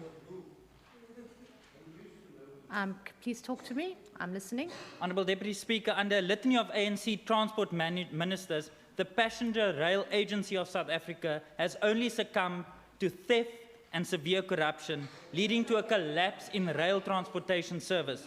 No amount, Honourable Deputy Speaker. Order. Order by Honourable Marin. Honourable Marin, please. Honourable members, can we have some order, please? Honourable Lily, Honourable Marin, Honourable Lily and Honourable Marin, can I have your attention, please? There's a running commentary going on from both your tables, or let's just say it's one table. Can we have a little bit of order? And I do know that the three of you keep knocking the football across, so this is why these things happen, but can I ask for some order while Honourable Mitchell finishes off his statement? Honourable Mitchell, carry on. Thank you, Honourable Deputy Speaker. Order, no please. amount of summits or war rooms will fix this until the mandate for rail is given to governments that are willing and capable to provide the necessary services, such as the DA-led Western Cape government. Order. This, Honourable Deputy Order. Speaker, Honourable Deputy Speaker, the status quo will only lead us to further neglect. We cannot allow passengers and commuters to be stranded while national ministers sit in meaningless summits. I thank you. Thank you very much. And I see the Freedom Front Plus are not here. That's Al Jamal. And then I see Al Jamal is not here, so the final will be the DA. I see the Honourable Wendy Philandam. Thank you, Honourable Deputy Speaker. Members, can I have some order, please? Maran. Thank you. Members, can I have some order so I can actually hear the Honourable Member? Thank you, Thank you. Deputy Speaker. In the ANC's haste to pass the NHI bill, they don't care about the direct influence it has on every citizen in this country. As we enter Breast Cancer Awareness Month, citizens are once again encouraged and made aware of self-examinations, regular mammograms for early detection, as 90% of patients survive for many years after detection at an early stage. Honourable Deputy Speaker, public and private healthcare structures are critical in the screening and patient care concerning this dreadful disease. It is very important that we realise how the intended NHI will affect future care, especially in specialised procedures. Honourable Deputy Speaker, the ANC government cannot be trusted with public funds. On Tuesday in Tshwane, President Ramaphosa admitted to the fact that corruption in health services costs lives. Order. Order, members. Order, members. Honourable Lily, Honourable Marin, can you just sit down, please? Honourable members, the ANC, can I please ask for your attention? In the front row, all three of you are ignoring me when I speak. Now, let me not have to rise and get taller. So can I just ask that Member Philander can continue her statement and complete it? Thank you very much. Thank you, Deputy Speaker. Honourable Member. On Tuesday in Tshwane, President Ramaphosa admitted to the fact that corruption in health services costs lives and affects the poorest of the poor. The President announced a loss of 22 billion rand in the health sector due to corruption. Honourable Deputy Speaker, during this month of breast cancer awareness, it is with great concern that as much as we create awareness and take extra care, next year this time, how many of patients will actually have access to the care they deserve? Wat die nasionale regering... Order, members. Wat die nasionale regering eintlik vir ons sê met hierdie wetgewing, is dat hulle sal besluit wanneer ons mediese sorg nodig het, by wie ons dit kan kry, wat dit ons gaan kos, en of dit enigstens nodig is om verwys te word of spesialistbehandeling te ontvang. How can we entrust billions of rands, which we do not have, to an ANC government that would incentivize further corruption through their disastrous bill? As the Democratic Alliance, we welcome the extension period for comments, which is now due the 29th of November 2019. The public and all stakeholders should ensure they vigorously interrogate this bill, the funding model, and how exactly healthcare will be improved for all South Africans. The President does not know. How should we know? I thank you, Deputy Speaker. Thank you very much. Honourable members,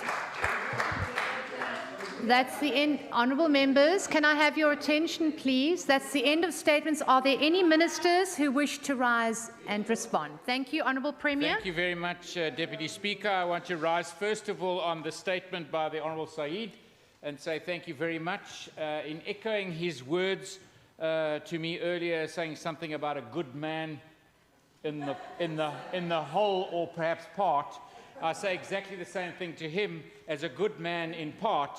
That can he please, when he makes statements around schools in Mfoleni, get to understand the full picture, because does he know that there's an existing school right nearby that is standing absolutely empty, number one.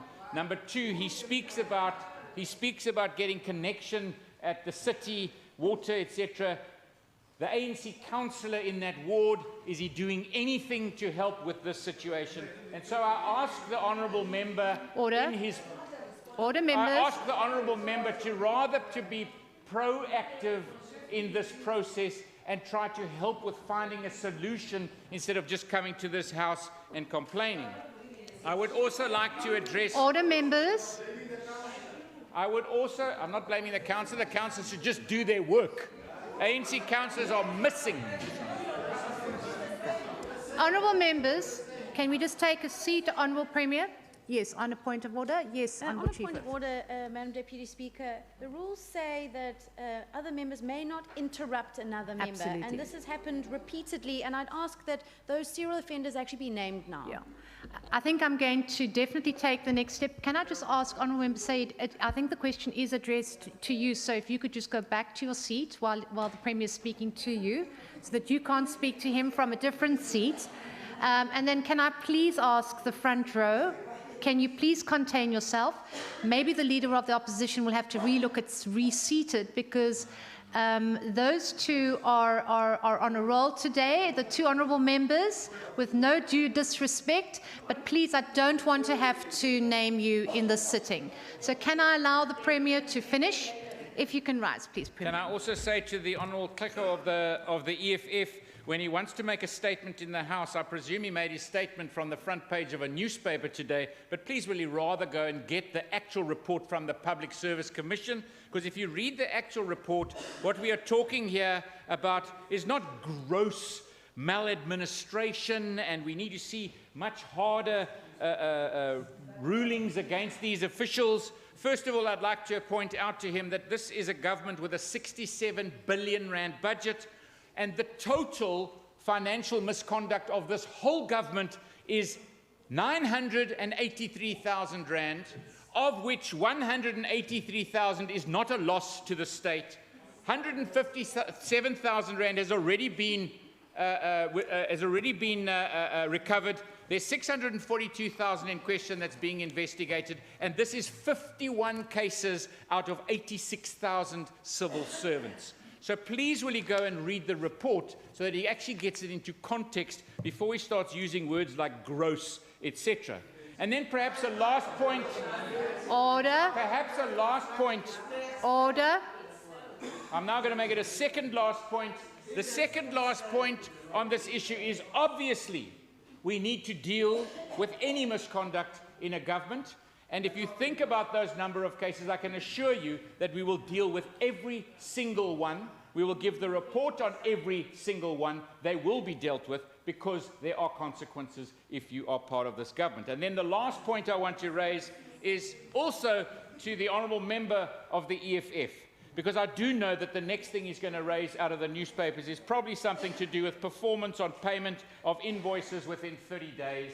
And first of all, please, again, when he looks at that, will he put it into context? The payment of invoices to small businesses is very, very important. The Honourable Nkondlo will know exactly what that means for SMMEs and small businesses. You must put it into context. Governments must pay within 30 days. We've got that agreement. In Gauteng, the number of people who haven't been paid, the number of small businesses who haven't received their payment at the moment stands at 30,713.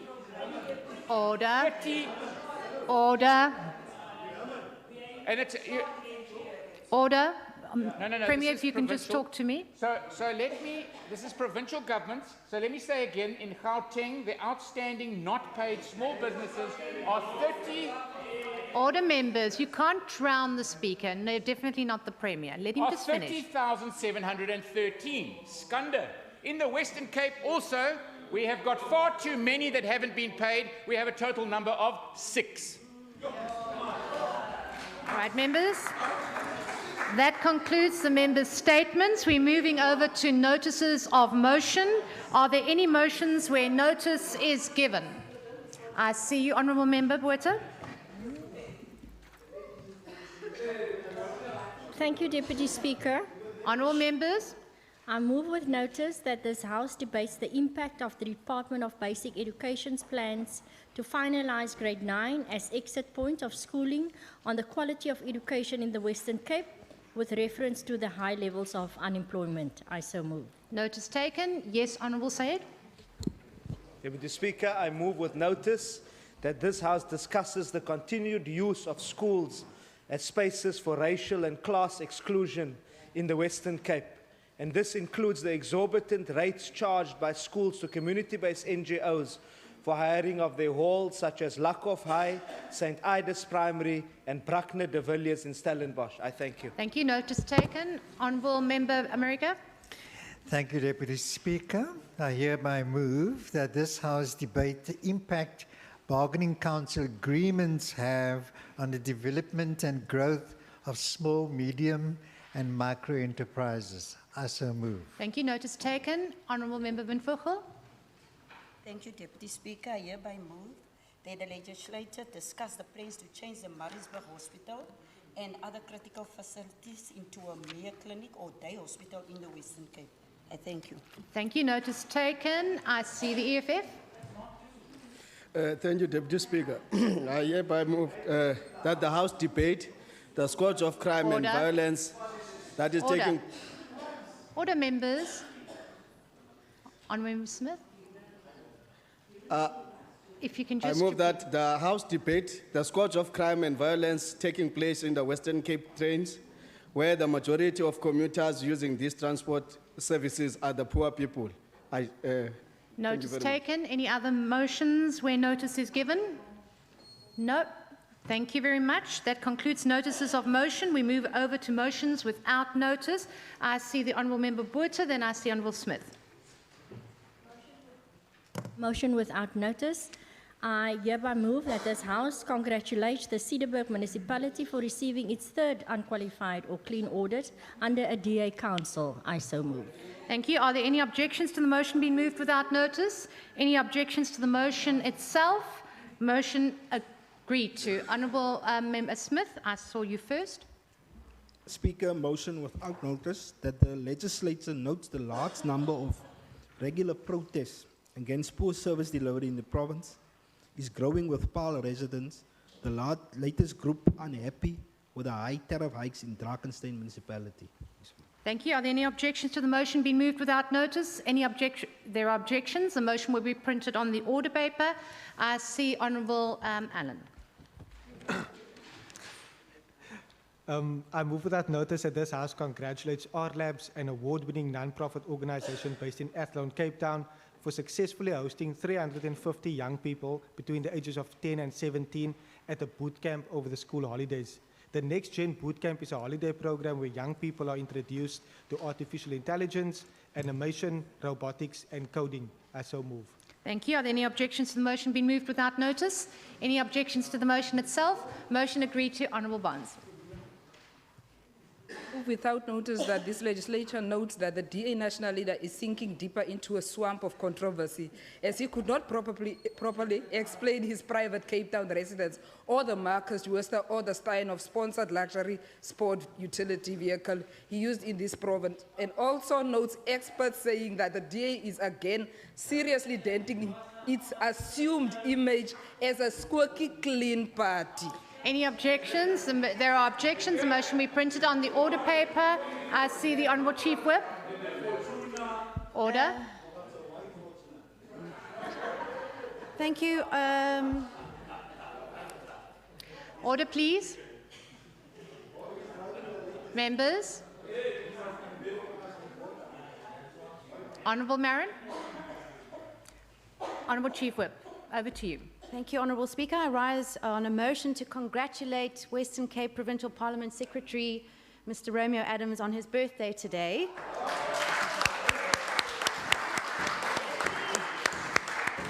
On behalf of the Democratic Alliance, and I'm sure indeed the House, we'd wish him a very happy birthday today and trust that he has a lovely day further and many more to come.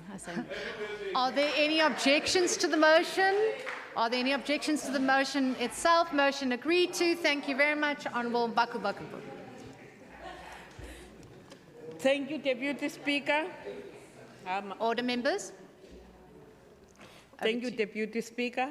I move that this legislature knows that the umpteenth familicide that took place in this province with a Kales River man killing his 2 children and wife before shooting himself, and calls on the Honourable MEC Albert Fritz in his absence and Honourable MEC Shana Fernandez to up their game in this field. I thank you. Thank you. Are there any objections to the motion being moved without notice? There are objections. The motion will be printed on the order paper. Honourable Marin. Speaker, motion without notice that this legislature notes the oldest resident of Toes River turned 130 years old, and Margaret Maritz, known as 113, known as Antigrid, was given celebrity treatment, and that the legislature sent its congratulations to her and her family. Thank you very much. Are there any objections to the motion being moved without notice? Any objections to the motion itself? Motion agreed to. Honourable Bartman. On behalf of the Democratic Alliance, I hereby move a motion without notice that this House notes the Laingsburg Karoo Marathon took place in Laingsburg on Saturday, 28 September 2019. congratulates Mr. Lucas Nonyana and Ms. Cecilia Nell for winning the male and female categories of the full marathon. Further congratulates Councillor Bertie van As, the Arlington Athletics Club, Laingsburg Municipality, and the Western Cape Department of Cultural Affairs and Sport for organizing this fun-filled family event. Notes that it is a sign of strength, perseverance, and discipline to be able to complete a marathon, and conveys thanks to the participants of the various categories for displaying such leadership. I so move. Thank you. Any objections to the motion being moved without notice? Any objections to the motion itself? Motion agreed. Chair Honourable Said. Then I see. Thank you, Deputy Speaker. I move without notice that this legislature notes the provincial government is at long last engaging the community of Redlinghuyse near Piketberg to amalgamate the two primary schools that are within walking distance from one another, the one mostly coloured and the other old white school. That the WCED should speed up the process to also amalgamate other duplicate schools in the province that are within walking distance, use the same language of instruction, curriculum, and exams, and denounces the continuation of apartheid-style school divisions along old race lines, like those perpetuating segregation in Verleersdorp. Thank you. Are there any objections being moved? There are objections will be printed on the order paper.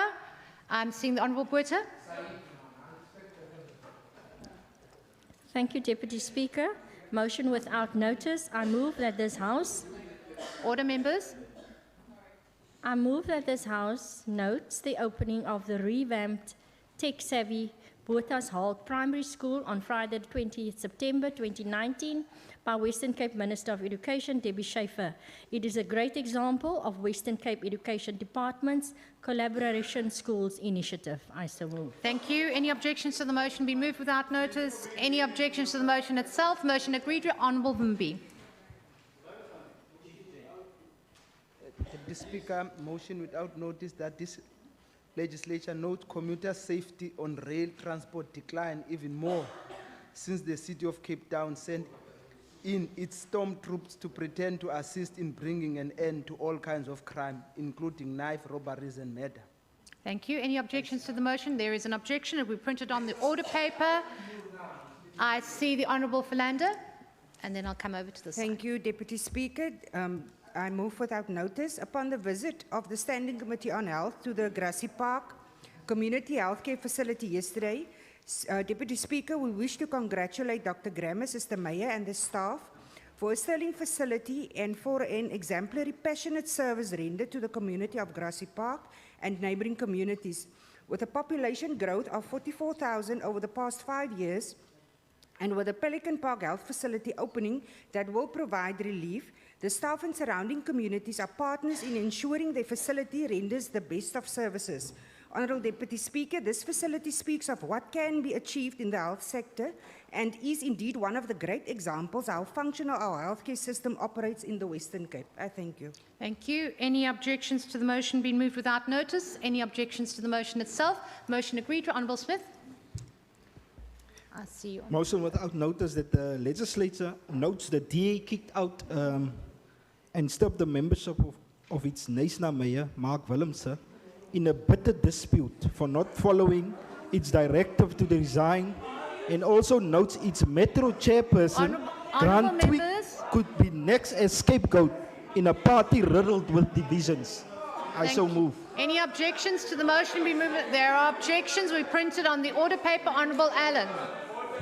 Order, members. 1 minute. Can I just, Honourable Allen, if you could just take your seat. I see the... Just a point of order. Deputy Speaker, you referred to 2 of our members recently, but the 3 of those members in the front are talking so loudly that our members cannot even be heard above You're right, the they noise. are very extremely So could you loud. please I appeal will to ask that all members of this House... No. Only I've listened to the Leader of the Opposition, and I would ask for some control amongst all of you, please. And particularly when our members are right at the back, it's very difficult for me to hear. Honourable Allen. No, Honourable Smith, is it a point of order? A real one? Speak. Yes. Wait, members. Don't assume. Yes. Speaker, may I reread this statement, please? No, they objected. It's an emotion. They didn't hear. Why are they objecting? But I can't stop whether they object or not, Honourable Smith. It's But you their can make a choice. ruling on my request. I'm not allowed to make a ruling whether... Honourable members, please. Can you please just trust that I'm actually giving the member a ruling?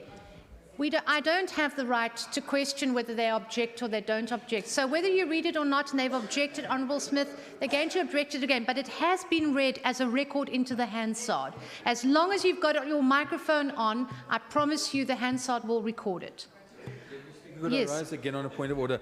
I, unfortunately, as a member of this House, was trying to listen to the motion, and I could not hear. So can I request that, because, Speaker, I would like to Honourable hear members, the motion. 1 minute. I would like to hear the motion, and I request that my right as a member of this House to hear the motion of another member is acknowledged, and I appeal to allow the member to read the motion. Point of order.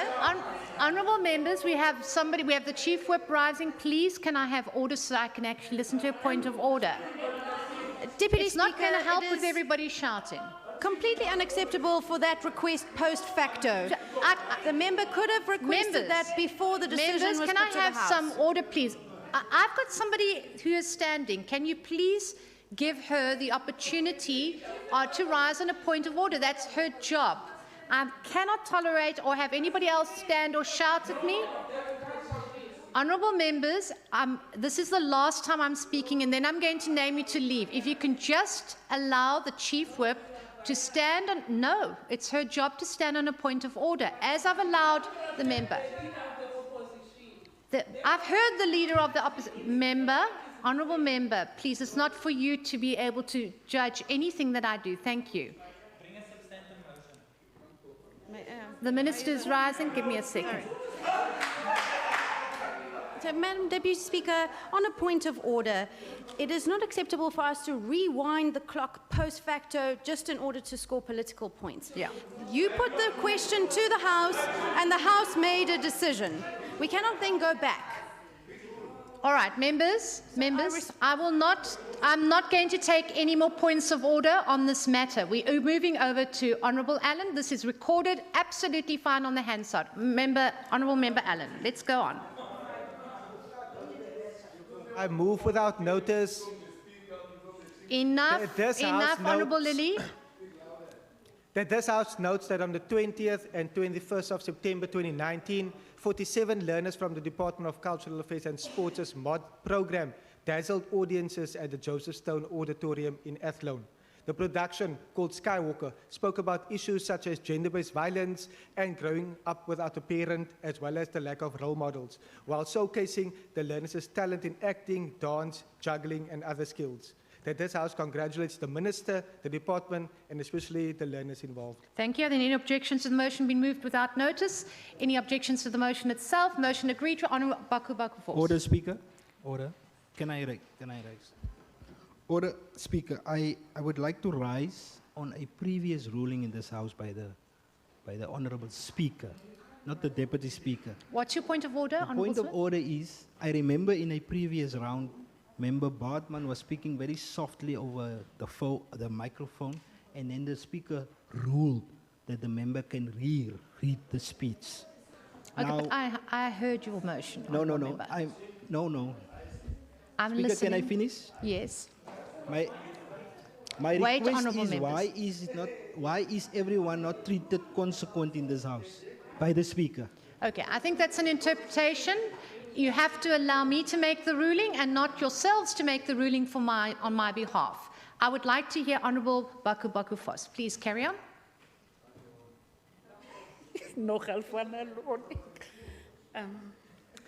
Thank you, Honourable Deputy Speaker.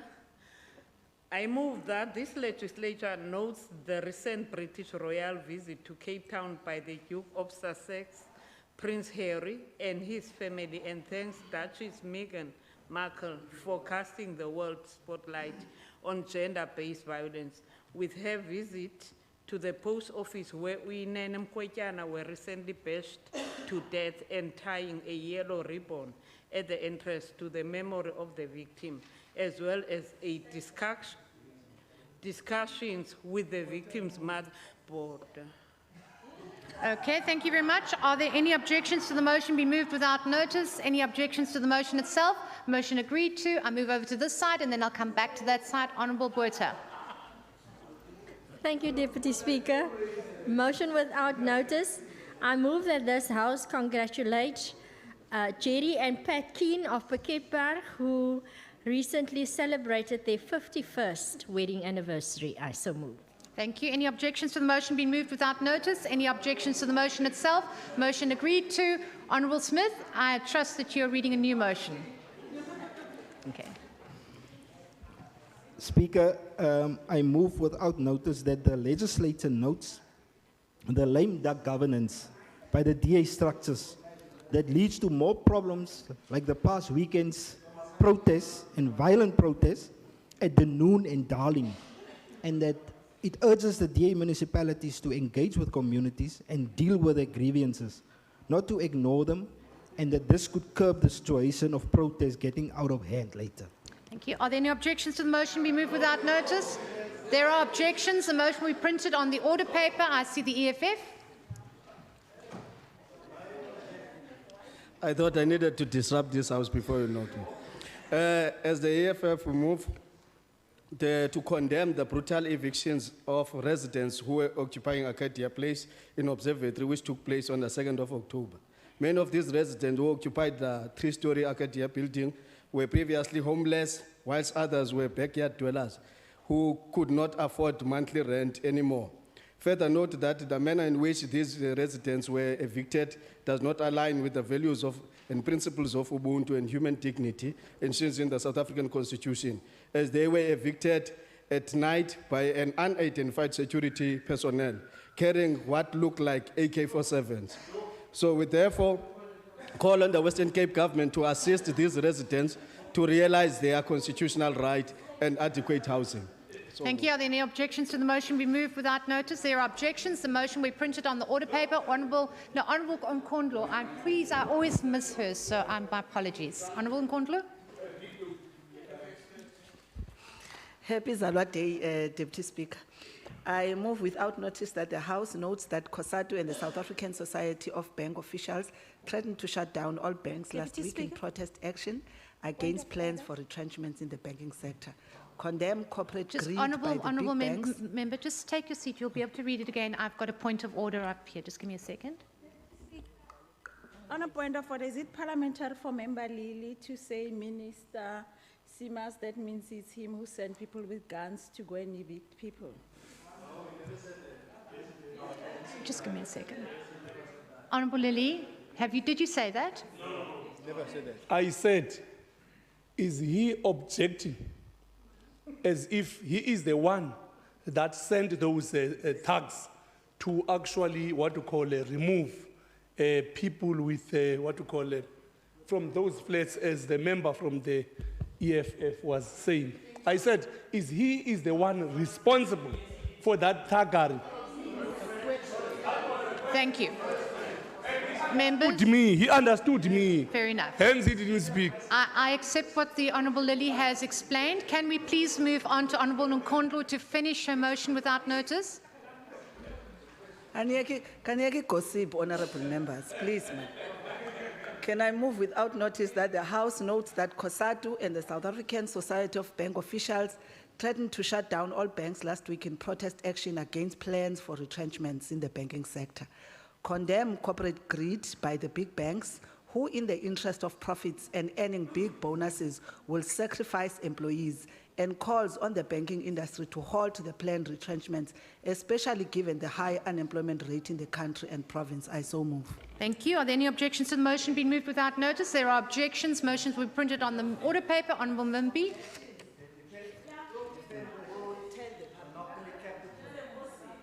Thank you, Deputy Honourable Speaker. Mimbi, can I hear you? Yes. And I move without notice that this legislature note the unacceptable attacks on traffic officers by especially taxi operators like recently experienced at Milnerton, and urge the provincial government to do more to improve the status and image of these law enforcers.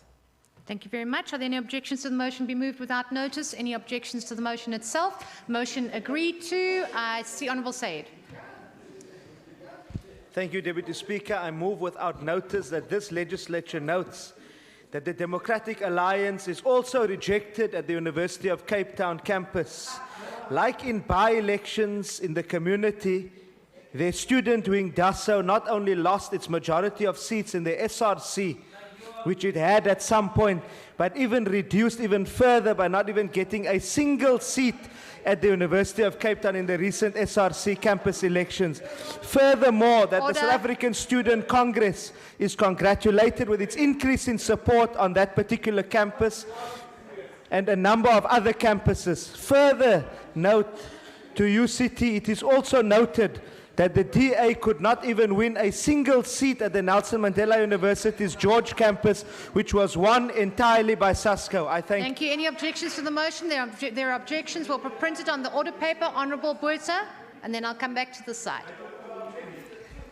Results Members, the obtained longer in you by-elections is fraudulent by the ANC. Motion Honourable without members, notice. we're going to be here all night. Can we have order, please? I must just note, though, that some of your own members drown out your own members. So can we just have some order? Thank you very much. That this House extends a speedy recovery to Mrs. Tanya Stein-Dowie, our secretary who was involved in a car accident on Wednesday, the 2nd of the 10th. I so move. Thank you. Any objections to the motion be moved without notice? Any objections to the motion itself? Motion agreed to. Honourable Barnes. See you. I move without notice that this legislature notes and welcomes. I move without notice that this legislature notes and welcomes the renaming of Darling Street as the colonial Keisergracht name is dropped and that the name of District 6 is restored with the apartheid name Zonnebloem as part of restoring the dignity of this area which was stripped by bulldozers in the erstwhile apartheid regime. I so move. Thank you. Any objections to the motion be moved without notice? Any objections to the motion itself? Motion agreed to. I see you, Honourable Van Vogel. Thank you, Deputy Speaker. I move without notice. Just 1 minute, Honourable Van Vogel. Sorry, Honourable America. Honourable America, did you put your hand up for rejection? Yes, My apologies. That motion was rejected. It will be printed on the order paper for the record. I move over to Honourable Van Vogel. Thank you, Speaker. I move without Order, notice. please. Thanks for seeing. Lily. Honourable Van Vogel.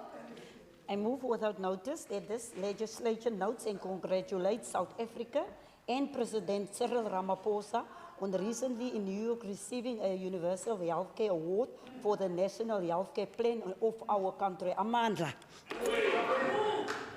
Any objections to the motion be moved without notice? Any objections to the motion itself? Are there objections? There is an objection. The motion will be printed on the order paper. Yes, Honourable Minister. Members? Honourable, Members.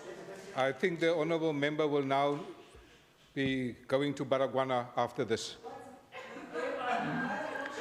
Thank you. Honourable Smith.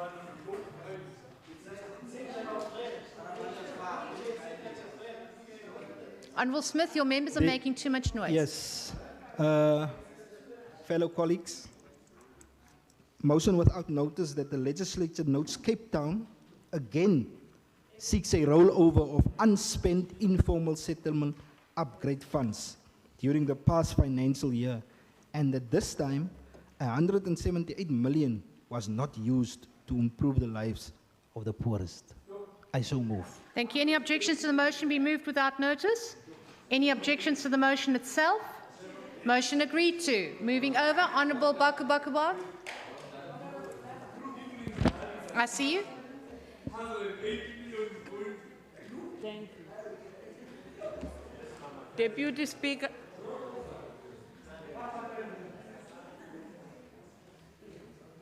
When your members Am I keep quiet? protected now? Yes. Thank I think you, your member Deputy next Speaker. to you has to be. I move without motion that the House notes with consent the I mean, without notice. You know, Speaker, hulle rastes, hoekom nou ek praat so, hulle ras, hoe here, kom raak julle so. Minister. Can I? Honourable, just sit for a second. You can only rise, table on a motion without notice, not in a motion without motion. Honourable Baku Bakufos. Thank you, Deputy Speaker. I move. Honourable members, we're going to be here all night. I move that the House notes with consent the matter of 27-year-old Clarissa Lindo on Nitforbeck Farm, Estedenbosch. Notes further, it is alleged that Clarissa died at the hands of an abusive boyfriend who has since handed himself over the police.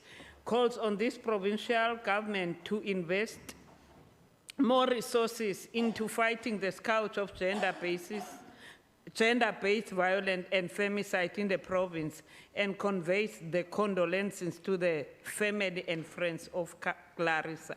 I so move. Thank you. Any objections to the motion been moved without notice? Any objections to the motion itself? Motion agreed to. Honourable Sayed. Thank you, Deputy Speaker. I move without notice that this legislature notes the appointment of retired Constitutional Judge Edward Cameron as the new Stellenbosch University Chancellor, and we wish him all of the best. Thank you. Thank you. Any objections to the motion been moved without notice? Any objections to the motion itself? Motion agreed to. Honourable Vimbi. Deputy Speaker, I'd like to propose a motion without notice that this legislature notes that road killings in the province is too high, and that in one recent accident, 10 people died and 23 were injured on Old Kapseweg, and that especially pedestrians are a vulnerable group. Further calls on the provincial government to up the message against road fatalities and accidents. I so move. Thank you. Any objections to the motion be moved without notice? Any objections to the motion itself? Motion agreed.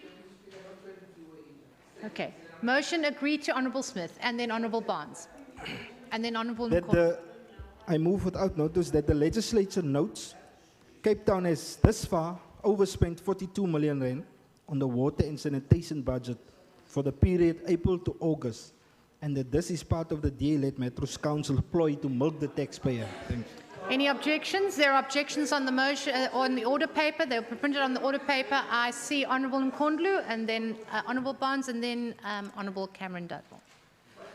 Thank you, Deputy Speaker. I move without notice that this legislature notes that 30th September, 342 years ago, one of the founding indigenous mothers of our nation, Grotowa, a niece to a Khoi leader of Chomawo, or called Eva by the Van Riebeeck administration, returned from Robben Island, where she, as multilinguistic and activist together with her Danish surgeon husband, Peter van Meerhof, stayed, that she was later imprisoned at the castle, and that she was buried on this day 345 years ago in the fort. I so move. Thank you. Any objections of the motion be moved without notice? Any objections to the motion itself? Motion agreed to. Honourable Barnes. I move without notice that this legislature congratulates the Beaufort West municipality on the launch of its digital doorway to connect youth to the world, and notes this one-of-a-kind outfit is placed in the state-of-the-art Youth Hub Kwamandla Nkosi project. I so move. Thank you. Any objections to the motion being moved? There are objections that we printed on the order paper. Honourable Cameron Dugmore. Thank you, Deputy Speaker. I move without notice that the legislature notes recent newspaper reports stating that only a miracle can save the DA national leader Mmusi Maimane to survive the damning leaks of him being captured, and further notes with disappointment that the Honourable Western Cape Premier Windy has publicly said that he is not interested in the position. Thank you. Any objection to the motion? There is an objection to the motion. We printed on the order paper. Honourable Sayed. Thank you, Deputy Speaker. Members. Yeah, I'm trying to find out. There we go. Honourable Maseko. Yes, please. Thank you. Honourable Sayed, you have the mic. Thank you. I move without notice that the House notes the passing away of Khalima Harun, the wife of struggle hero and religious leader Imam Abdullah Harun, who was brutally murdered by the apartheid regime 50 years ago.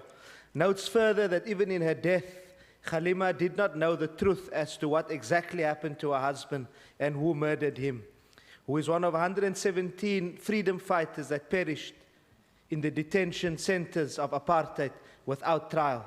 That we convey sincere condolences to the family, and that the House calls on the National Prosecution Authority to reopen an inquest into the death of Imam Harun. Thank you. Thank you. Any objections to the motion being moved without notice? Any objections to the motion itself? Motion agreed to. Honourable Mbi and then Honourable Nkondlo. I move a motion without notice, Deputy Speaker, that this legislature notes the province is fast becoming the violent theft capital of South Africa, with statistics showing 14% of the country's hijacking taking place in the Western Cape, and urge the provincial government to step up traffic policing of the provincial roads in order to decrease and contain this scourge. Thank you. Any objections to the motion being moved without notice? Any objections to the motion itself? Motion agreed to. Honourable Nkondlo. Thank you, Deputy Speaker. I move without notice that the House notes with concern the exploitation of dedicated and hard-working firefighters in the city of Cape Town who work overtime and are not paid for it. Notes further that they recently took to the streets to demand being paid for overtime work. Supports these calls by firefighters who are faced with death every day in the line of duty, fighting wide-range fires across the province, and calls on the city to heed to their demands and end the exploitation of the firefighters. I so move. Thank you. Any objections to the motion being moved without notice? There are objections. Were printed on the order paper. I then see who was put their hand up. Are there any other motions without notice? No, there are not. That concludes motion without notice. Oh, so my apologies, Honourable Member Dugmore. There is another one. Thank you. Deputy Speaker, I'd like to move without notice that the legislature notes that women in our province often harvest the fruits of wrath, abuse and ill treatment in the rural areas of the Western Cape, and calls on the Honourable Premier Windi to activate a women's desk in his office to focus on the plight of women and take the lead in advocating women's rights across the province. Thank you. Any objections? There are objections. They will print it on the order paper. Sorry, Deputy Chief Whip, do you want to rise as you are saying something? Yeah, we're objecting to the motion being moved without notice. Okay, you're objecting to the motion being moved without notice. It will be printed on the order paper. Is there another one, Honourable Dugmore? Thank you. Thank you, Deputy Speaker. I move without notice that the legislature notes that the DA has received support from the fired Steinhoff boss Marcus Jooste and even used a luxury vehicle donated by Jooste during its campaign in the Western Cape province, and expresses its concern in this regard. Any objections to the motion? There are objections that we printed on the order paper, and I think we have another motion without notice. Yes, Thank Honourable you. Dugmore. Deputy Speaker. Honourable Dugmore, your own members are shouting across here while they don't even know you're Thank speaking. You. Deputy Speaker. Deputy Speaker, I move. Honourable Dugmore, your own members are speaking over you. Deputy Speaker, I move that this legislature notes further DA internal squabbles have again leaked into the public domain, this time in regard to the intended motion of no confidence against the Metro chairperson Grant Twigg that has led to a further barrage of mudslinging and infighting, and raises its concern in this regard. Thank you. Are there any objections with the motion being moved? There are objections that we printed on the order paper. Honourable Baku Foss. Thank you.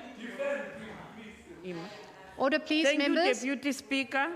I move that this legislature knows and congratulates SAPS and its hawks for arresting a suspect of 65 years in East London for fraud of 4.7 million meant for Kukuletu upgrades, and that the man will appear in court soon. I move so. Thank you. Are there any objections to the motion be moved without notice? Any objections to the motion itself? Motion agreed to. Members, are there any more motions without notice? Then I conclude motions without notice, and I conclude the business of the day. Let me just rise, and then the House is adjourned. Happy birthday,